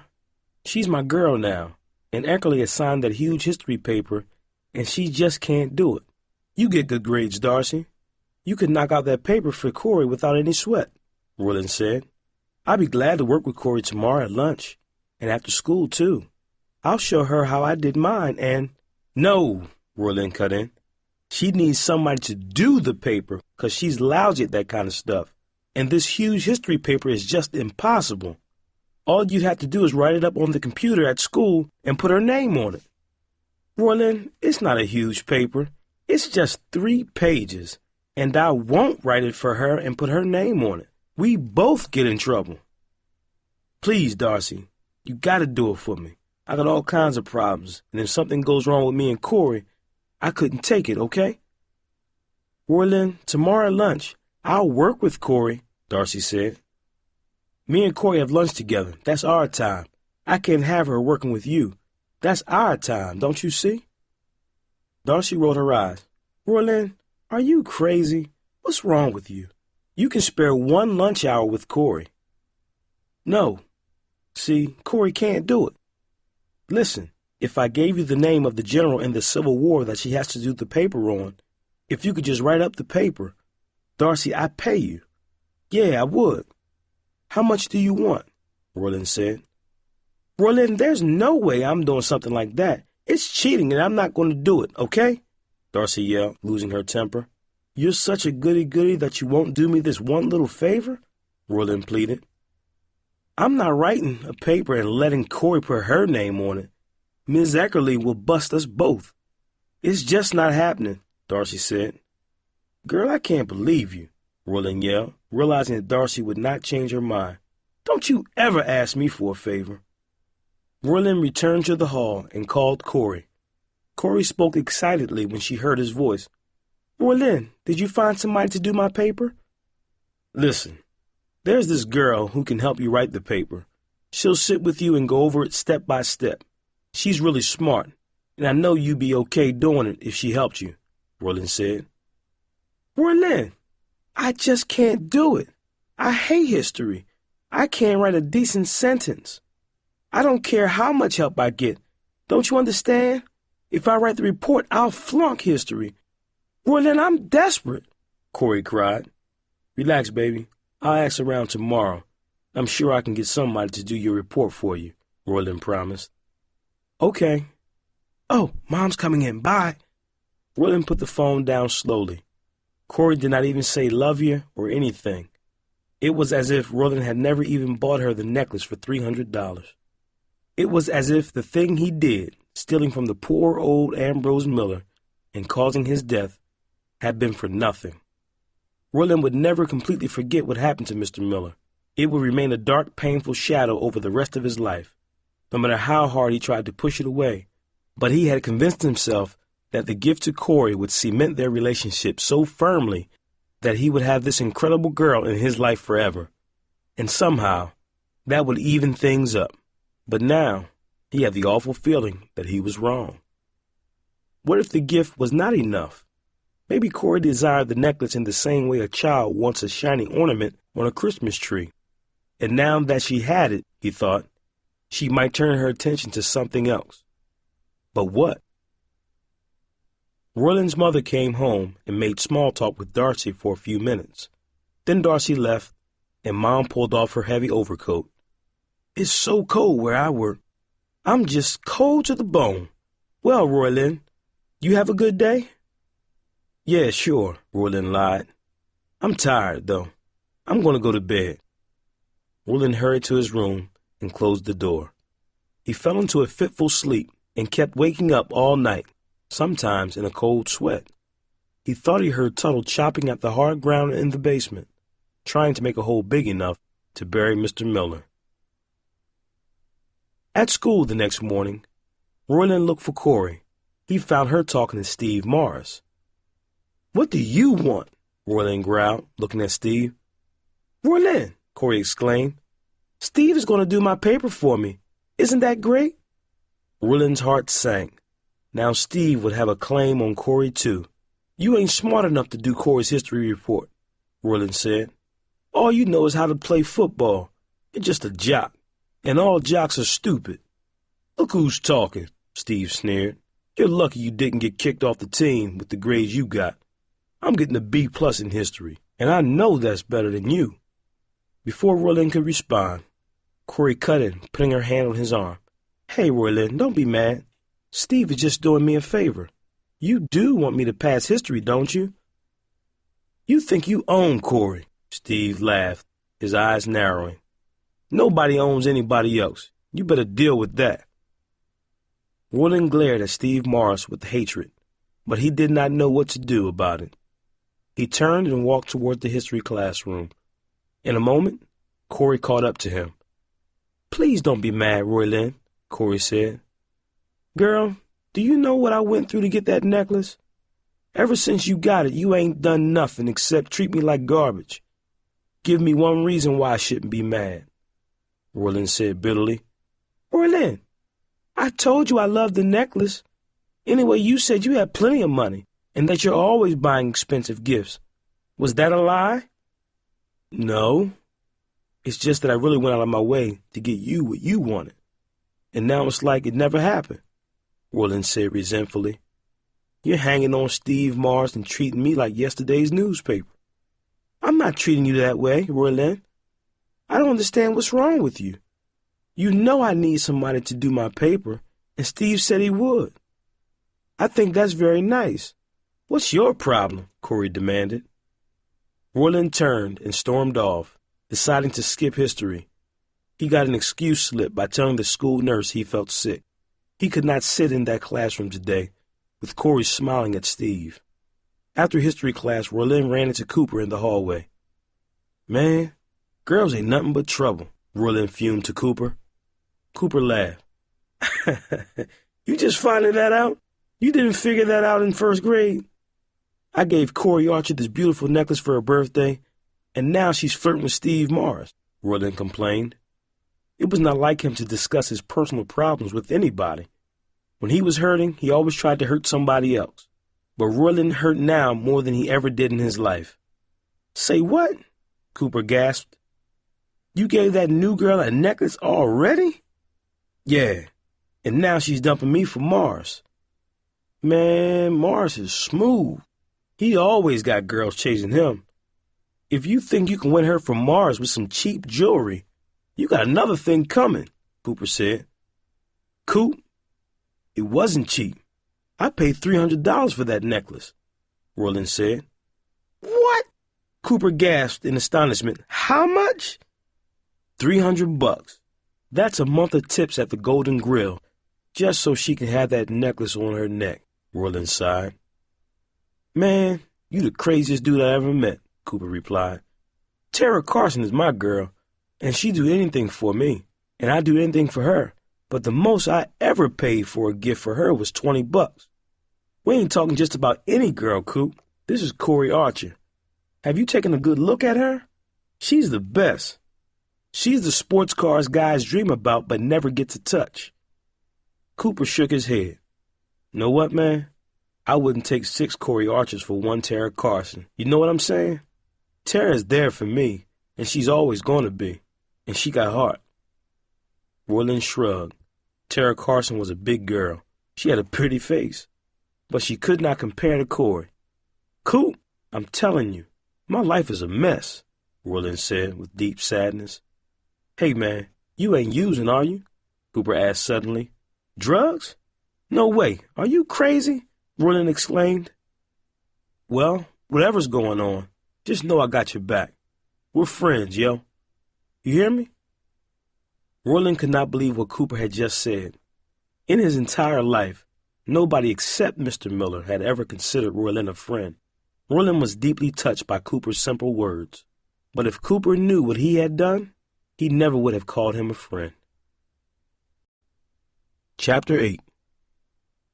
Thanks for listening, man, Roylin said, shaking Cooper's hand. Listen up, Roylin, Cooper said. You've been acting like somebody's following you or something. Just a feeling I got. Anytime anything on your mind, you can tell me about it, okay? It won't go no further. You hear me? I'll help any way I can. I kind of know where you're coming from. My house ain't exactly paradise either. Roylin nodded. He remembered from middle school how Cooper sometimes came to school with bruises. At the time, everyone at school talked about Cooper's abusive stepfather. Roylin figured that kids talked about his dad in the same way. But that was years ago, and Cooper seemed clever enough to avoid much of that now. He was so good-natured that he could take a bad situation and make it bearable. Once Roylin heard Tara say of Cooper, "That boy can take the sourest mess of lemons and come up with the sweetest lemonade." But Roylin was not like Cooper. Roylin's nature ran to bitter, like his father's. It seemed to Roylin that the cards were stacked against him, that there was something about him that was unlovable. As a small boy, Roylin figured that that was why his father beat him all the time, because he, Roylin Bailey, was worthless. All morning, Roylin thought about Cooper's words, marveling about them over and over again. "Anytime, anything on your mind, you can tell me about it, okay?" Amazingly, Cooper was offering friendship. Roylin shook his head. "The only friend I ever had was Mr. Miller. And look what happened to him," Roylin thought sadly. "Cooper better stay away from me." At lunchtime, Roylin went to meet Corey. She came out of the classroom with Steve. "Oh, Roylin," she called, seeing him. "I can't go to lunch with you today. I'm showing Steve what I have to do on that paper so he can get started." Steve winked at Roylin behind Corey's back. His wink said, "You're out of the picture, man. You're history, Roylin. Sit back and watch as I walk away with your girl." Roylin did not say a word. He didn't have the heart to go into the cafeteria for a hot meal, so he bought a stale sandwich from one of the snack machines. Then he went outside, hoping some fresh air would calm him down. But he looked down at the sandwich, then smashed it against the bark of a tree. Blood streamed over his knuckles, but he felt no pain from his bruised hand. The pain inside him was so great that he could not feel anything else. On Saturday afternoon, as Roylin was leaving to meet Corey, Tuttle confronted him. "Got a lot of painting to do, boy," Tuttle said. "Got to be done this weekend, so the front of this dump looks good. Owner's coming by to look things over." "I don't paint," Roylin snarled. Tuttle cackled and then said softly, "I finished the hole. Want to see before I put him in?" Roylin groaned in horror. An image of Mr. Miller's crumpled body lying on the floor of Tuttle's basement flashed in his mind. He felt a sickening feeling in his stomach, and his body trembled. Tuttle crept closer. "Are you forgetting our arrangement, boy?" Tuttle sneered. "I got the evidence to put you behind bars for the rest of your natural life. Remember?" The words were too much for Roylin. He cowered away from Tuttle and raised his hands to his ears in an attempt to block the sound of Tuttle's voice, just as he did years earlier to escape the noise of his father screaming at his mother. "Now you're going to do some painting, and it's going to be done before tomorrow night. You got that?" Tuttle growled, making sure Roylin would hear him, even with his hands over his ears. Waves of fear and hatred washed over Roylin. "I can't do it now. I'll do it later on today," he whispered. "That's fine with me, but if it don't get done..." Tuttle pressed his own hands together as if they were handcuffed. Click, click. Then he chuckled again, turning his old Dodgers cap around, and walked off. Roylin went to his Honda and took off. Corey had promised he could pick her up and they would do something together. Maybe they would go to the beach and then grab some burgers. Roylin was really looking forward to it. Thinking about it was all that kept him from going crazy. Roylin pulled up in front of the apartment where Corey lived and hit the horn. This is what Corey told him to do. Corey did not want to introduce him to her parents, she said, because they did not want her to date until she was 17. Corey did not appear, so Roylin hit the horn again. Still, she did not come. Roylin got out of the car and went to her apartment, finally ringing the bell at 3B. A very attractive woman answered. She said she was Corey's mother, and Corey was not at home. "She went to a girlfriend's house to work on a school project," the woman said, her eyes narrowing. "Who are you anyway?" "Just a guy from her class. I was going to work on the project too." "Do you know what house she's at?" Roylin asked. Corey's mother checked a pad near the phone. "She says she would be going to study with Brisanna Meeks. Do you know where she lives?" "Yeah, I do, thanks," Roylin said, hurrying away. Roylin had never been to Brisanna's house. It was in a much better neighborhood at the edge of the area served by Bluford High. Most Bluford students lived in old houses or in apartment projects built by the government, but a new housing development had been built featuring nice condos. Brisanna lived in one of the newest units, and her house had a small front yard with a few flowering bushes.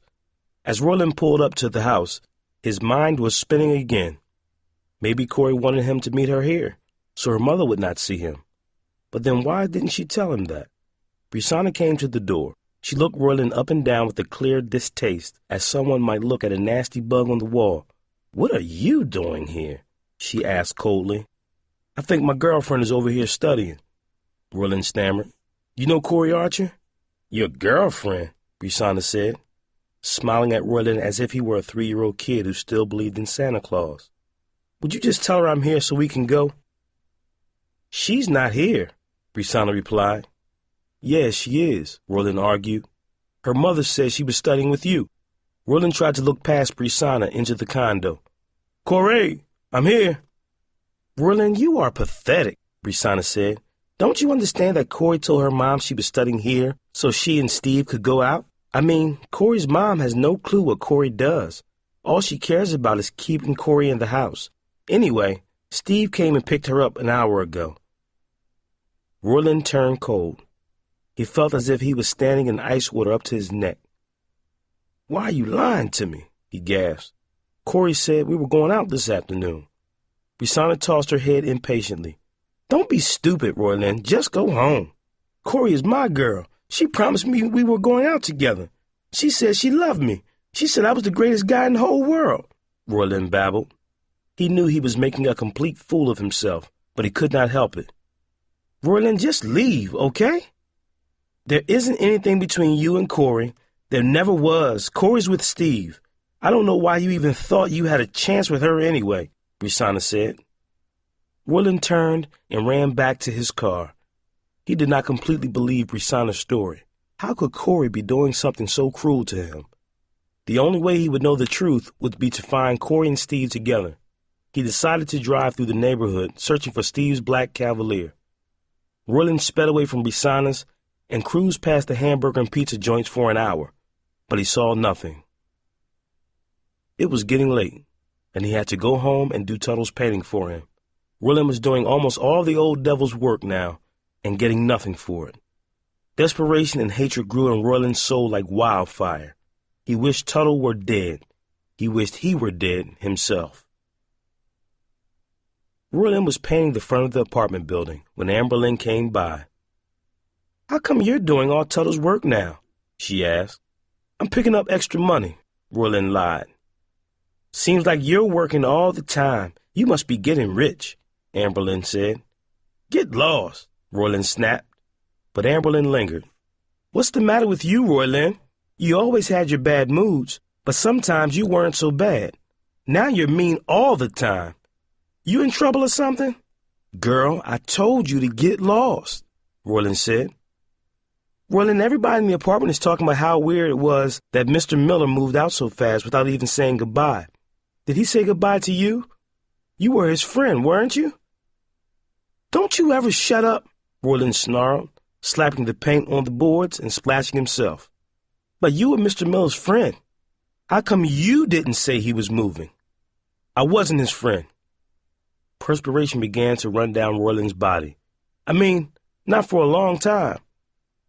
"You watched the Super Bowl with him last year," Amberlynn recalled. "I did not. You're dreaming," Roylin insisted. "You did. You even brought a big tin of popcorn just for the two of you. You seem to like him a lot. Did you get his new address?" "Girl, mind your own business. Don't you have something better to do than bug me? Can't you see I'm busy?" Roylin cried. Amberlynn refused to go away. "Seems like you should write him a note or something. You're acting like he's dead. Know what Mrs. Adams at the end of the hall said? She said he didn't move out at all. Maybe old Tuttle killed him. Ever since Mr. Miller went away, we've heard this weird sound from the basement like Tuttle is digging a grave or something. That's what Mrs. Adams says." Terror struck Roylin. If talk like that spread, the police would come. There would be an investigation. It would take Tuttle about 2 seconds to turn Roylin in. Tuttle would be in trouble, too, for covering up what happened, but he would find a way to side with the law and be a witness against Roylin. Guys like Tuttle always landed on their feet. Roylin would be heading for state prison for murder.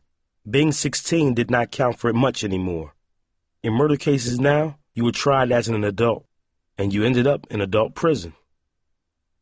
Listen, Mr. Miller went back east to stay with his daughter, okay? She came and picked him up, okay? That's all there is to it, so you just go tell that nosy old lady to forget about it, Roylin said. It just seems so sad to pass by his apartment and know he's not there anymore. I mean, he's had that place all my life. Mama said that if she'd known he was going, she would have said goodbye, too. She said that once when Daddy was hurting her real bad, she ran to Mr. Miller's apartment and he took her in. Did you know that, Roylin? Mama said he was such a fine man. Finally, then, Amberlynn walked away. Roylin finished painting, cleaned up, and headed for his job at the Golden Grill. He was exhausted, but he had to go to work. If he did not show up for work on a busy Saturday night, he would get fired. All evening, customers poured in, and Roylin was glad of it. It helped him forget about Mr. Miller's death and what Corey had done to him. Finally, at midnight, Roylin took off his uniform and headed for the Honda. All he wanted to do was flop into bed and sleep.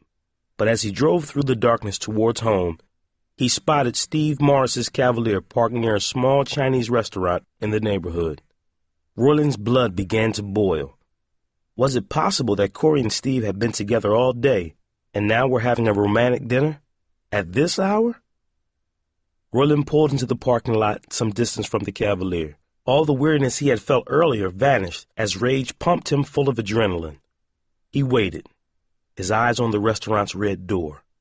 Finally it opened, and Corey and Steve came out together, their arms loosely linked. Corey was laughing, and they came together for a brief kiss. Then they strolled towards the car. When the pair reached the Cavalier, Roylin got out of his car and walked towards Corey and Steve. Hi, Corey. I see you wearing that pretty necklace I gave you. It looks real nice, Corey. Roylin, Corey stammered, fear on her face. What are you doing here? Remember we had a date this afternoon. We were going to the beach and then out to eat, remember? Roylin said bitterly. Oh! Corey tried desperately to look surprised. I completely forgot. See, Steve and I were working so hard at the library all day on that history paper, and now we just stopped to get something to eat. I'm so sorry, Roylin. Liar, Roylin snarled. Rotten little liar. Watch your mouth, man, Steve said sharply. I paid $300 for that necklace for your birthday, and you said you were going to be my girl, and now you stab me in the back? Roylin screamed. Roylin, go home, Steve said. You're drunk or crazy. Roylin glared with wild hatred at the big, handsome running back of the Bluford Buccaneers. Steve was the kind of guy who always won everything. Roylin always lost out to guys like him. Steve was smarter and better looking. Nothing ever went wrong in his life, Roylin figured. But for a little while, Roylin had been a winner. Sure, it cost him the life of his only friend he ever had. It cost him his peace of mind, and it put him in the clutches of Tuttle. But for a little while, Roylin was dating the most beautiful girl at Bluford High. He had stopped looking with envy at others, at guys like Steve. For once, they were casting envious eyes at him, but now that too was gone.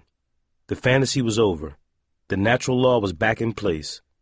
The Steve Morrises of the world were on top again, and Roylin was back where he belonged, at the bottom. Roylin's fists tightened, and he lunged at Steve. I'll kill you, he yelled. Roylin, no! Corey cried. Chapter 9. Steve Morris jumped aside, but Roylin caught his chin with his fist, sending him onto the ground with a heavy thud. Stop it! Corey screamed. Steve rolled over the minute he hit the dirt and scrambled to his feet. The boys scuffled in the darkness until Steve, heavier and stronger, wrenched Roylin's arm behind his back and yanked hard. Roylin screamed in pain. Steve released him and gave him a hard shove, sending Roylin tumbling forward until he crashed into a garbage can, then sank to the ground. The pain in Roylin's shoulder was so intense he almost passed out. Steve stood over him, glowering down. Leave us alone, You understand? The next time you get in my face, I'll wrap you around the telephone pole. Steve grabbed Corey's hand, and they ran to the car together. In seconds, the Cavalier roared past Roylin as he lay in the debris by the garbage can. Slowly, the pain in Roylin's shoulders subsided. He got up, brushed the dirt off his clothing, and staggered towards his car. Steve had beaten him, humiliated him in front of Corey. Not that it mattered anymore. Corey was gone. She had always been gone. Having her as a girlfriend was a cruel fantasy. Hakeem had been right when he took Roylin aside and warned him about Corey. Roylin saw it all clearly now. She wanted the necklace, and when Roylin started bragging about how rich he was, how he had money to burn, Corey went for it. She never really liked Roylin. She used him. Now that she had what she wanted, she went for the guy she really liked, Steve. Roylin sat in his car, choked with sobs. He could not go on. He could not go home and wait for Tuttle to yank his chain every time he needed work done. He could not go back to school and watch Corey draped over Steve's arm. He could not take it anymore.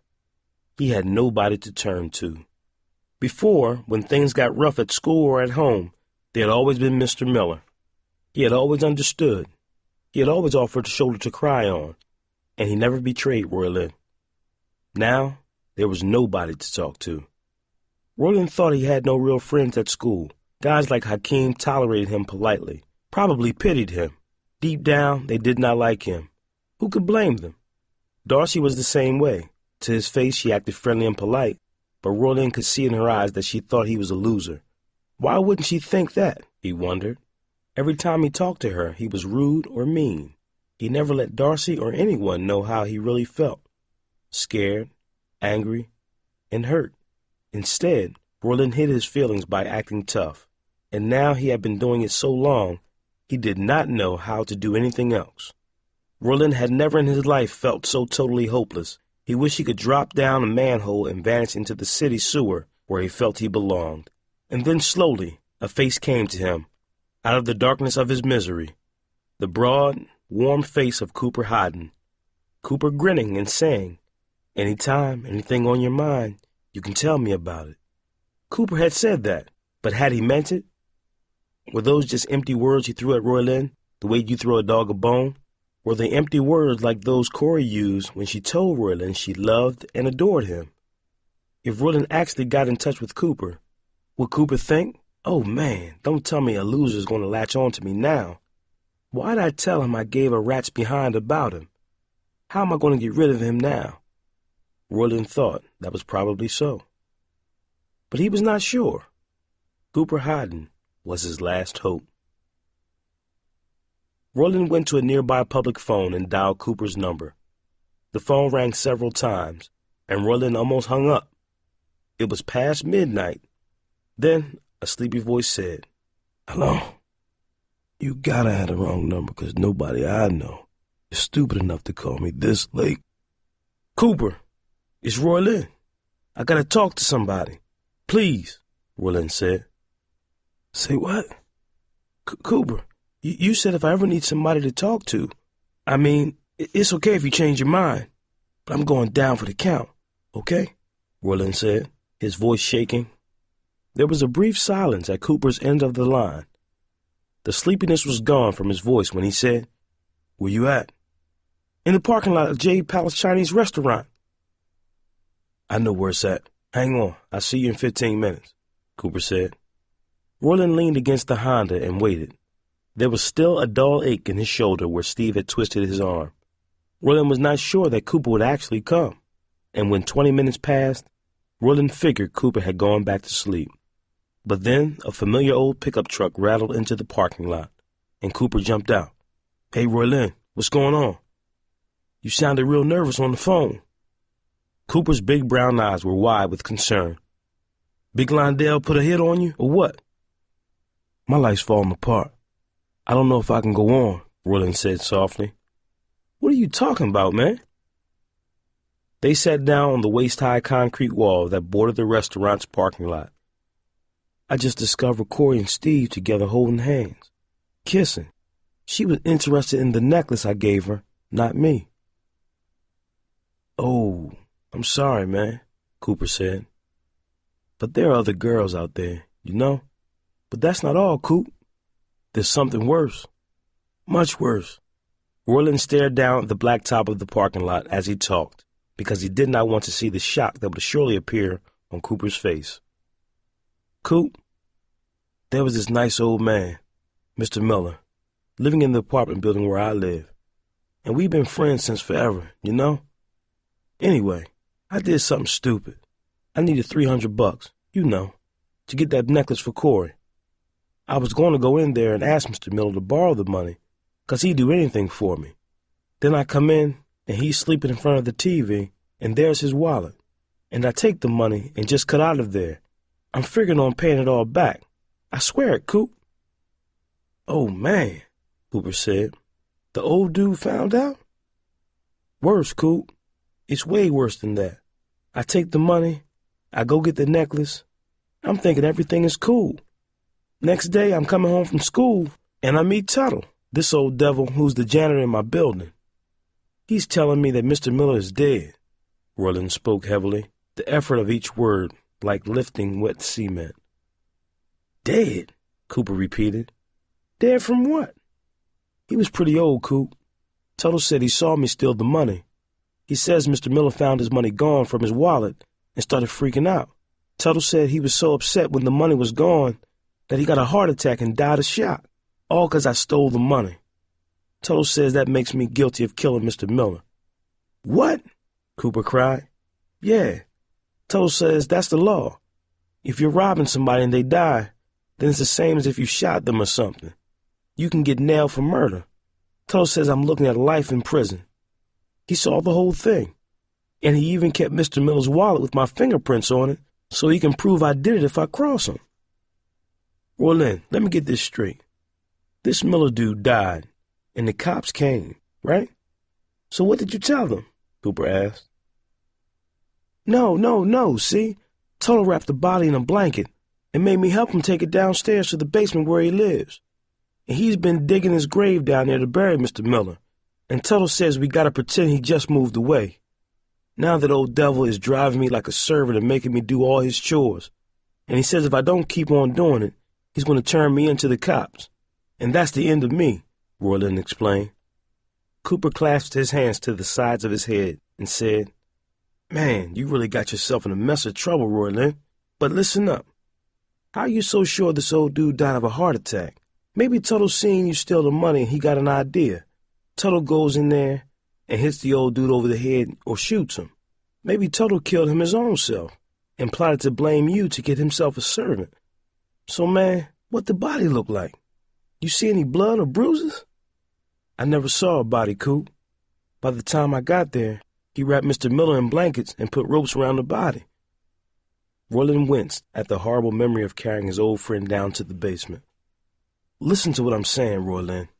That old man's body could show that he was killed by some violent act. That will put you in the clear. Then you didn't make him die of a heart attack, okay? Cooper explained. Roylin stared at Cooper. What am I going to do? If I call the cops, they'll send me straight to jail. What if it was a heart attack? I'm in handcuffs in 2 seconds after Tuttle tells his story. Where did you say the man was buried? Cooper asked. In the basement, next to the room where Tuttle lives. There's a stinking little corner where Tuttle stores the garbage and stuff. The concrete is thin because the place was dug up to fix some pipes. The workers just spread a little cement over it when they were done. So Tuttle broke it up, and that's where he put Mr. Miller, Roylin said, barely getting the words out. Let me see, Cooper said. Does this Tuttle ever leave the building? Like, is he ever gone long enough for us to do some looking into the matter? Yeah, every Sunday he goes to the racetrack. He's gone all day, and he comes back late in the afternoon. Well, it's Sunday now, Cooper paused. Roylin looked at his watch. It was past 1 o'clock in the morning. You got a way of getting down there? He added. Yeah. But what are you getting at? Roylin asked. Horror began to spread through his mind. Cooper, what are you thinking of? You didn't say that we should... You got it, Cooper said. We got to dig the man up. We got to see what killed the old dude as much as we can. That'll give us something to go on from there. I can't, Cooper. I just can't. I ain't got the stomach for it. Roylin groaned. Roylin, listen up. I got a feeling in my gut. You hear me? It was too smooth, too easy. Like this Tuttle sees you stealing, and all of a sudden, the old dude wakes up and finds his cash missing. He freaks out and dies like that? Don't he go looking around like old people do, seeing if he put the money somewhere else? Don't it sound strange that he look in his wallet and he's dead and cold in a few seconds? It just don't make sense. Yeah, it does seem strange, Roylin admitted. He had not really thought about the details of what happened the day Mr. Miller died. Another thing, Cooper said. If Mr. Miller was having a heart attack, how come Tuttle didn't call 911? That's what people do when somebody is having a heart attack. They don't just sit there and decide the dude is dead and ready for burial. Roylin thought about what Cooper said. Maybe he was right. The possibility that something else might have caused Mr. Miller's death filled Roylin with a tangled knot of emotions. On one hand, he felt hope. Hope that maybe he was not the reason his friend had had a heart attack. On the other hand, he still betrayed Mr. Miller, and his old friend was still gone forever. But what bothered him even more was that now he was not sure what really had happened. Maybe his death was not caused by a heart attack at all. Perhaps what happened was much worse. You really think the old devil Tuttle might have killed Mr. Miller? Roylin asked. Maybe. That's why we got to see what we're dealing with, Roylin. We got to dig him up, Cooper said. Coop, there's no way I could do that, Roylin groaned. You have to, he insisted. And whatever happens, we go to the cops. Cooper, we can't. Easy now. I got an uncle who's a cop. He's a good guy, Roylin. He works with kids all the time. He knows when somebody's worth saving. You got no rap sheet, right? I'll bring my uncle around, and he's going to work with you. You never meant nothing but borrowing some money from a friend. That ain't no serious crime. I'm swearing to you, Roylin. I'm going to be with you all through this, and you going to come out all right. Coop, this ain't your problem. How come you doing all this for a punk like me? Roylin asked. Don't be putting yourself down. You ain't no punk. No friend of Cooper Hyden is a punk. You hear what I'm saying? We both in this together, man. Brothers, right? Cooper clasped Roylin's hand. Listen, Roylin, I know where you're coming from. Not everybody understands what it's like to have to watch your mama run from your dad 'cause he's beating her. But I do. I can't walk away from a brother who needs me. We got to stick together and help each other. That's what this is all about. We're friends, hear me? Yeah, Coop, but I don't deserve a friend like you, Roylin said. I ain't been nobody's friend. Roylin, you were Mr. Miller's friend, Cooper reminded him. Yeah, right. Then I robbed him, Roylin said. You want me to smack you upside your head? You didn't mean to rob nobody. And you did him plenty good turns, didn't you? Cooper demanded. Yeah, I get him stuff for his birthdays. One time I got him a nice sweater from the thrift store. He really liked that. He wore it all the time. Tuttle never turns up the heat in the apartments the way it should be, and Mr. Miller was always cold. He told me once that the sweater was the nicest gift he ever got. Oh, my God, Coop. I hope he wasn't wearing that sweater when he died. I think maybe he had it on the last time I saw him. What if Tuttle buried him in it? Cooper grabbed Roylin by his shoulders and shook him. Take it easy, man. You probably gave the old dude more joy than he ever got from anybody else. Whatever happened, you meant him no harm. You hear what I'm saying? Roylin tried to listen to Cooper's advice, but in his mind, all he could think about was finding his old friend's body in that cardigan sweater. It was well past 2 a.m. when Roylin finally made it home. He and Cooper had agreed to meet again around noon. Even though he was exhausted, Roylin was unable to sleep. Just after sunrise, he heard his mother washing dishes in the kitchen. On weekends, she'd like to get up early to have her quiet time, as she called it. He did not want to talk to her or anyone, so he stayed in his bedroom. There was just too much on his mind, and he was not about to tell her that he planned to spend the afternoon digging up Mr. Miller in the basement. Just thinking about what he was going to do made shivers race through his body. After a few hours, He heard Amberlin and the younger children getting dressed up and ready for church. Then he heard his mother walk up to his door. "Roylin, it wouldn't hurt you a bit to come to church, you know," she said. "I will, Mom, next time," Roylin promised. "Yeah, sure. You all the time saying that, and it never happens. You watch yourself. Pretty soon the Lord gonna get tired of waiting on you." As soon as everybody left, Roylin washed and got dressed. Cooper showed up just as he finished. Cooper usually had a pleasant look on his face and a twinkle in his eye, but now he looked grim. "I got the shovels and the flashlight," Cooper said. "Let's go." "I'm not sure I can go through with this," Roylin said. He felt sick to his stomach. His head was pounding. "You can. Just think of something else while we work, Roylin," Cooper said in a flat voice. They stepped carefully onto the rickety stairs and crept quietly into the dark room below. Roylin led the way through the debris-filled basement to the corner where the grave was. Gray metal garbage cans stood like tombstones in the basement's dim electric light. "This is no place for anyone to be buried," Roylin thought, "let alone a good man like Mr. Miller." "Here, see where the dirt is freshly turned?" Roylin whispered. "Yeah, I see," Cooper said somberly. He grasped one of the shovels and handed the other to Roylin. Roylin thought he was going to pass out, but Cooper grabbed his shoulder and said, "Come on, we got to do it." Cooper turned over a spade full of dirt. Then Roylin did the same. The freshly turned dirt was as soft as flour. Quickly, dirt began to pile up alongside the grave. Then Cooper's shovel hit something soft. "He didn't put him down very deep. I'm hitting something already, and we only went down about a foot," Cooper said. Roylin was so sick to his stomach he thought he would vomit, but it was not from any smell coming from the grave. It was his own emotions churning up inside him. Fighting off nausea, Roylin dug a little more. Then both boys dropped to their knees and began scooping soil away with their bare hands. Roylin recognized the dull gray blanket as the one that had been on Mr. Miller's bed for years. The rope was still wrapped around the body. Tears filled Roylin's eyes, blurring the sight before him as they scooped and brushed the dirt from the blanket until the length of the body was exposed in its shallow grave. Cooper pulled out a knife and cut the twine. "We're going to cut through the blanket and have a look," Cooper said grimly. "No need taking the body out of the grave right now. We just got to see what we're dealing with. And then we're going to call my uncle." "Oh, my God. Oh, my God," Roylin moaned. "Take it easy, man. Gonna be better when Mr. Miller's taken away and given a decent burial. He don't belong in no place like this.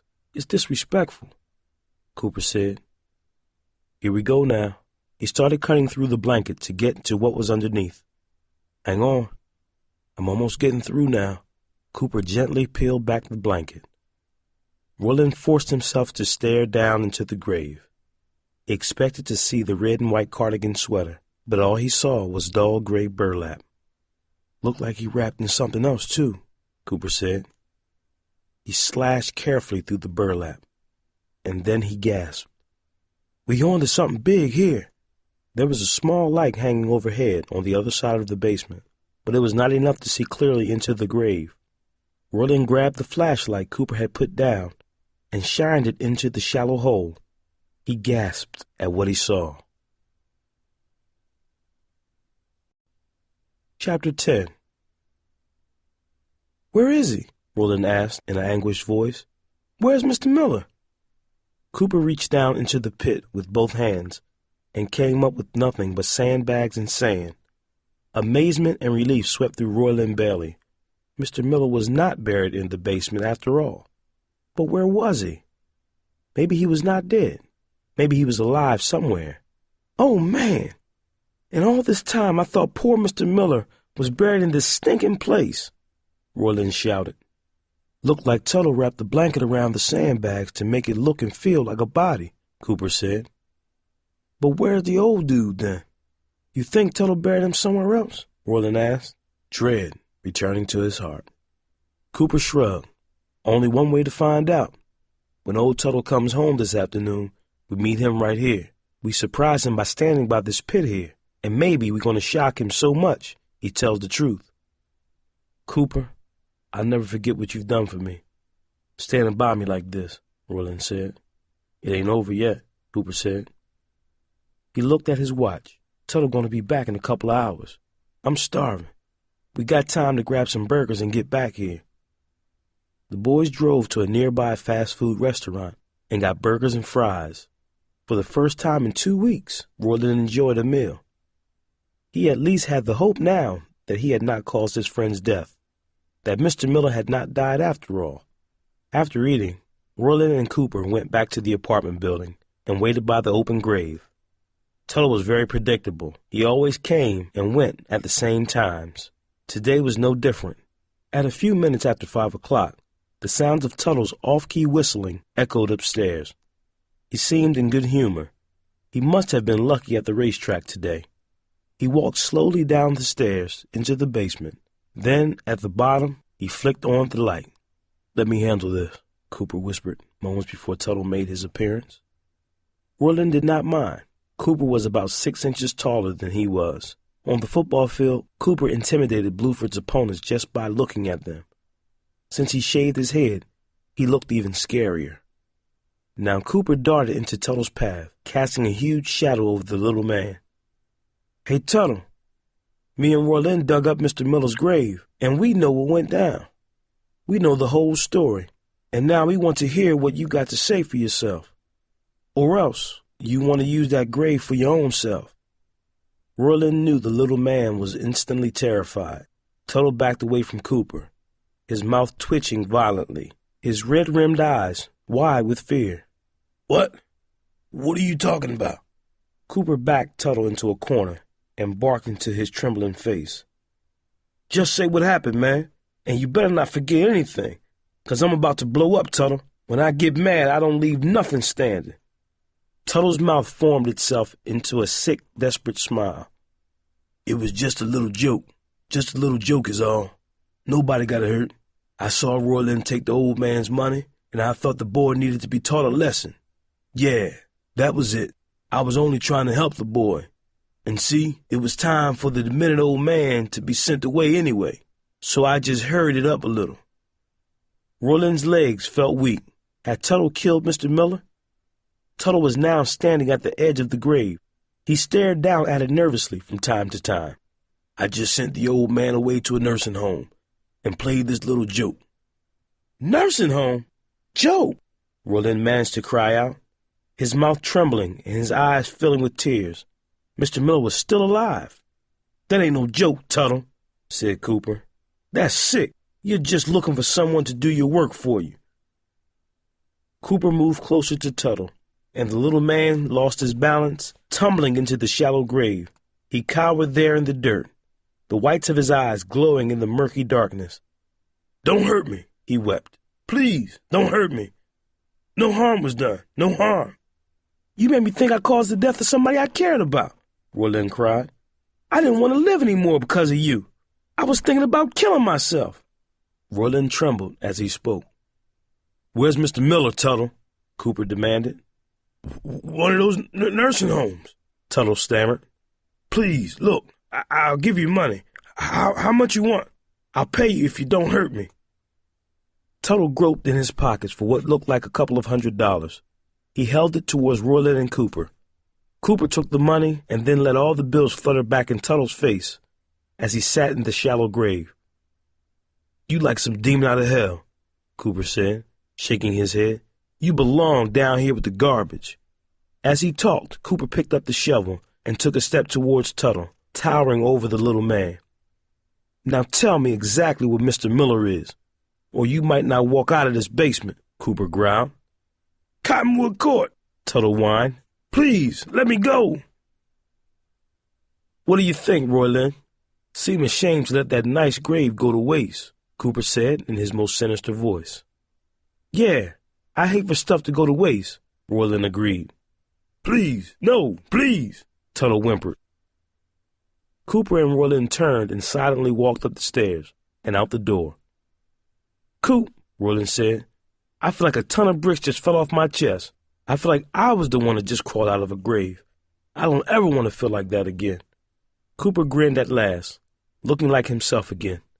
Likely that good-for-nothing ain't gonna be playing tricks like that again on anybody.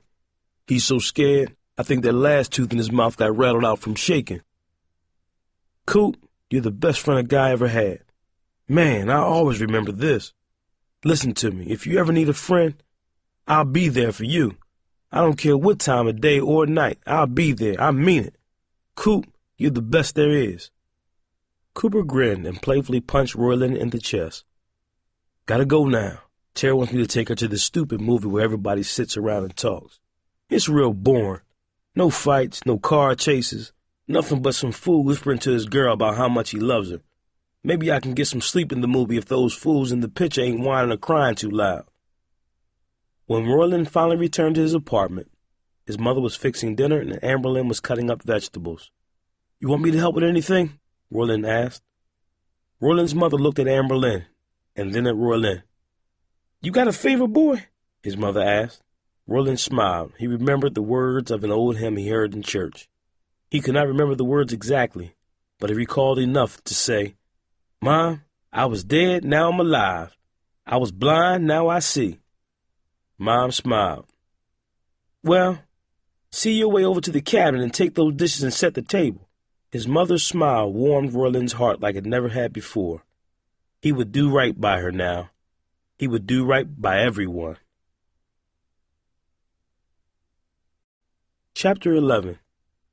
At lunchtime on Monday, Roylin called the Cottonwood Court nursing home. You got a man there? His name is Ambrose Miller. I want to know if I can visit him, 'cause he's my friend, Roylin said. You can visit any time during the day, a woman with a pleasant voice said. We go a long way back, Roylin explained. Listen, I was thinking, can I take Mr. Miller out to lunch on the weekends and stuff like that? 'Cause we like to go for cheeseburgers once in a while. That will be fine. You can come any day you want. Our guests are always happy for outings. Just be sure to bring some identification with you. It's the rule. We have our own little trips for guests, but it means so much more if a friend or loved one comes, the woman said. For so many days and nights, Roylin had been haunted by the guilt of contributing to Mr. Miller's death. Now he had a second chance. He had feared the worst and come through with the help of one good friend, Cooper Hyden. Now Roylin felt strangely light, as if he could float from class to class and be friends with everybody if he wanted, even those who would not return the friendship. He could even forgive Corey Archer. At school that afternoon, Roylin was able to look at Corey Archer and smile and say, How's it going? Corey looked confused. She did not say a word. When Roylin ran into Steve, he smiled at him too, stuck his hand out, and said, No hard feelings, right? Steve stared at Roylin for a minute, as if he expected some trick. Then he held out his hand and said, Right. Sorry I lost it the other day, Roylin said. I was going through a rough time. Forget about it, Steve said. Immediately after school, Roylin drove up to Cottonwood Court. As he pulled into the parking lot, he saw little sign of life, but the grounds were green and neat. The quiet, tidy beauty reminded Roylin of a cemetery. Inside, the place was nothing luxurious, but it was clean and pleasant, with warm ivory walls and green linoleum. Many elderly people moved slowly in wheelchairs or walkers. The admitting nurse told Roylin that Mr. Miller had no guests since he arrived, except for the lawyer his daughter designated to handle his affairs. Where's Mr. Miller now? Roylin asked. Frail elderly people moved by with painful slowness. But that was not the saddest part of it. They seemed to be looking around for familiar faces, and there were none, except for the nurses. He's in his room, the nurse said. Our guests live two to a room. Mr. Miller does not like to mix with the other guests. He hasn't been to the activity room. Are you his grandson?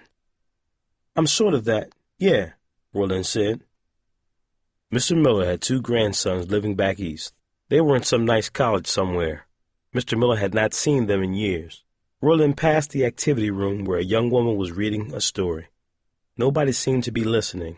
Most of the old people looked like they were sleeping. Two elderly men were playing cards, and one lady was knitting. And then Roylin saw Mr. Miller. There was a television set blaring in the room, but Mr. Miller wasn't watching it. He sat in a chair dozing, his chin resting on his chest. He was wearing the red and white sweater Roylin had given him. "Hello, Mr. Miller," Roylin said softly, even though his heart was racing. Mr. Miller's head jerked up. He looked around in confusion. "Is my daughter here?" he asked. "Is Jenny here?" The nurse who was with Roylin said, "I'm sorry, Mr. Miller. Your daughter isn't here. But you have a visitor."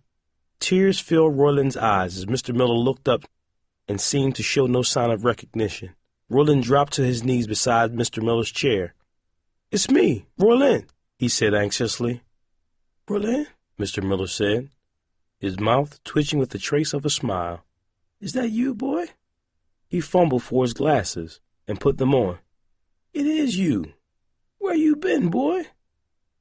"I came as soon as I heard you were here, Mr. Miller," Roylin answered. "I don't know why I'm here, Roylin. I was paying my rent. What did they bring me here for? It's like I done something wrong. I didn't do nothing wrong." He looked all around the small room. "I don't even know where I am." "You're in Cottonwood Court. It's a nursing home. How is it living here, Mr. Miller?" Roylin asked. "I don't rightly know. The food is okay, but it's like being in jail, Roylin. They talk to you like you're some fool kid. And my little cars are gone. I ain't seen my little cars since I come here." "Tuttle took them, but I'll try to get them back," Roylin said. "Did Jenny come by? I didn't see her. Why don't she come, Roylin? She don't care if I live or die. I'm her father. I'm her father, boy." Tears rolled down the old man's craggy face. "My God, a girl should give her care for her own father." "I'm sorry, Mr. Miller," Roylin said. "I won't never get out of here. Will I, boy? This is like some waiting room in a funeral home. I won't never see the lights of the neighborhood again." "Maybe you will, Mr. Miller," said Roylin, turning to the nurse. "I'd like to take Mr. Miller out for a drive. You can see it'll mean a lot to him."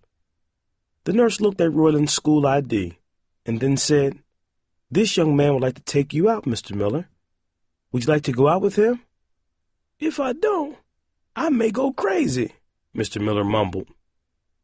Turning to Roylin, the nurse said softly, "This may be just what he needs. He's been very depressed. If an outing will do him any good, it will be good news to the whole staff. Just be sure to bring him back by 7 o'clock." "Great," said Roylin. "Come on, Mr. Miller, we can get out of here for a while."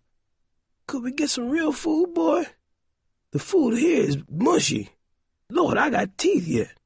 What'd I do for one of those cheeseburgers you and me used to have? You think we can get some of them?" Mr. Miller used a cane just in case he had a dizzy spell, but he could walk without any support. He walked beside Roylin out of the facility and into the parking lot. Roylin held the open door as Mr. Miller got into the Honda. They drove towards town. "My, look at all the folks walking around," Mr. Miller said. "Busy, busy. I used to be like that.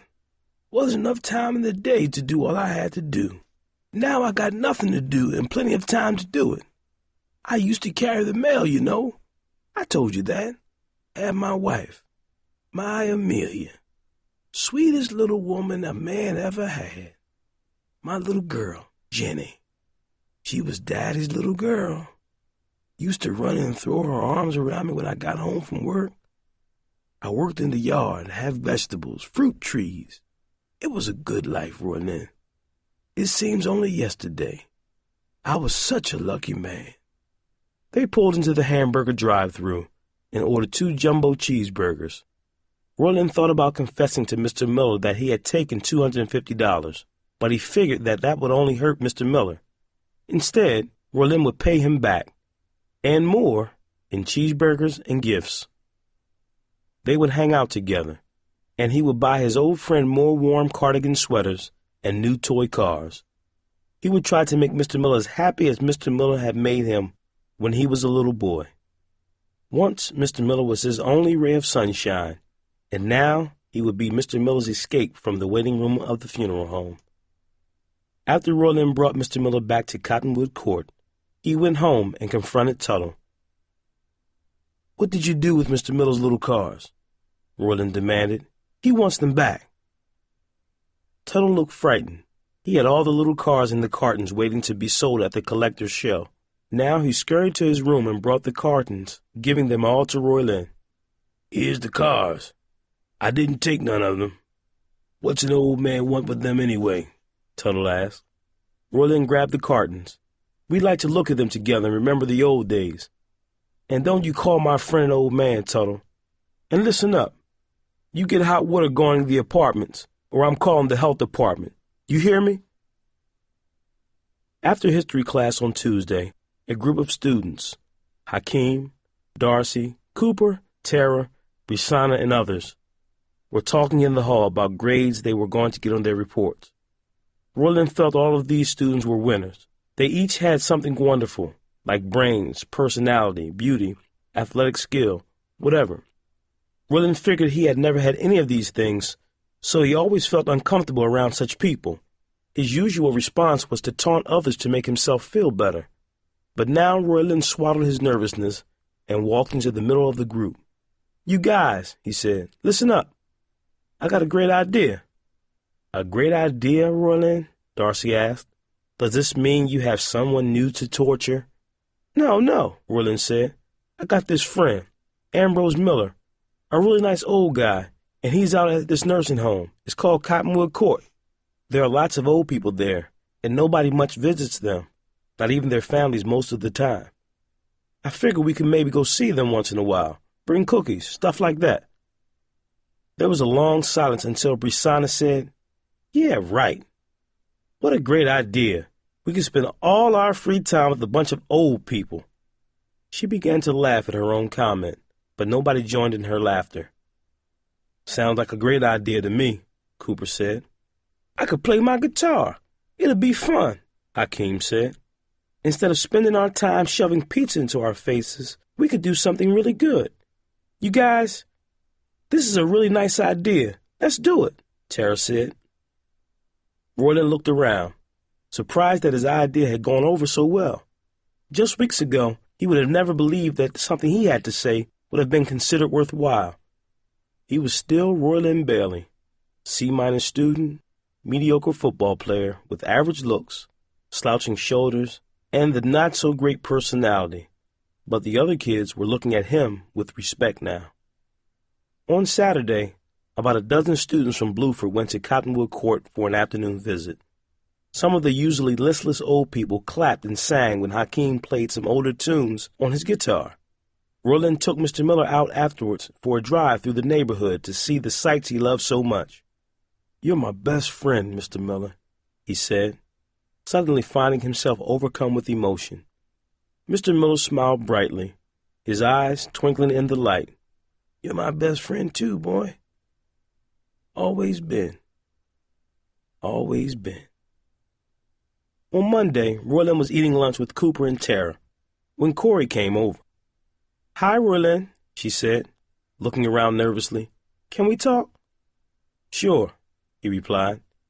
Slowly he stood up, and they walked over to an empty table nearby. Roylin, I'm sorry about everything. Stuff happens, Roylin said.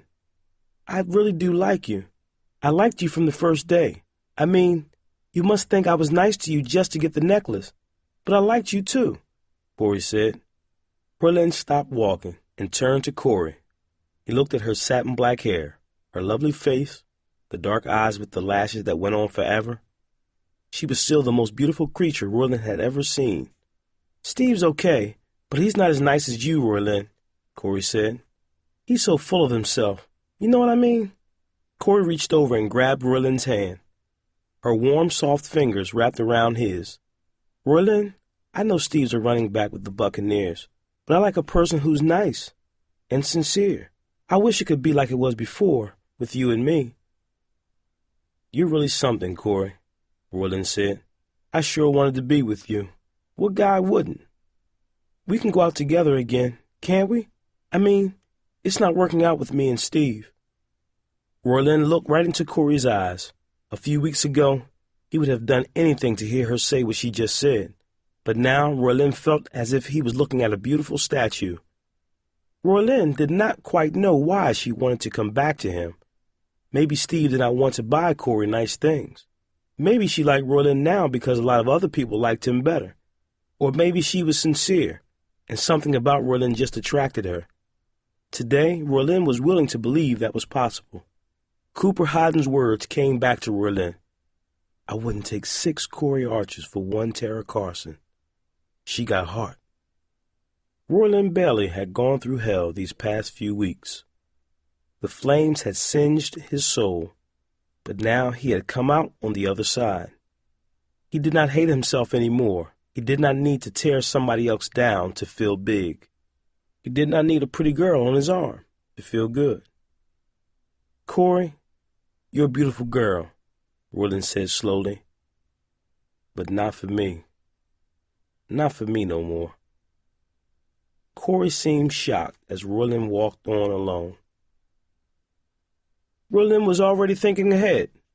He would bring the little cars out to Cottonwood Court on Saturday morning, and he and Mr. Miller would look at them again. Then go for burgers. On Sunday, Roylin would hang out with Hakeem, Darcy, Cooper, and Tara, and some other kids he was getting to know. For the first time in his life, Roylin Bailey believed he was on earth for a purpose. For the first time in his life, it felt good to be Roylin Bailey. This has been a Townsend Press production from the Bluford series of books, Secrets in the Shadows, by Paul Langan, and read by James Costin. This audiobook was produced by AudioBright and features the music of Kenyon Whittington. For more information, visit our website at townsendpress.com.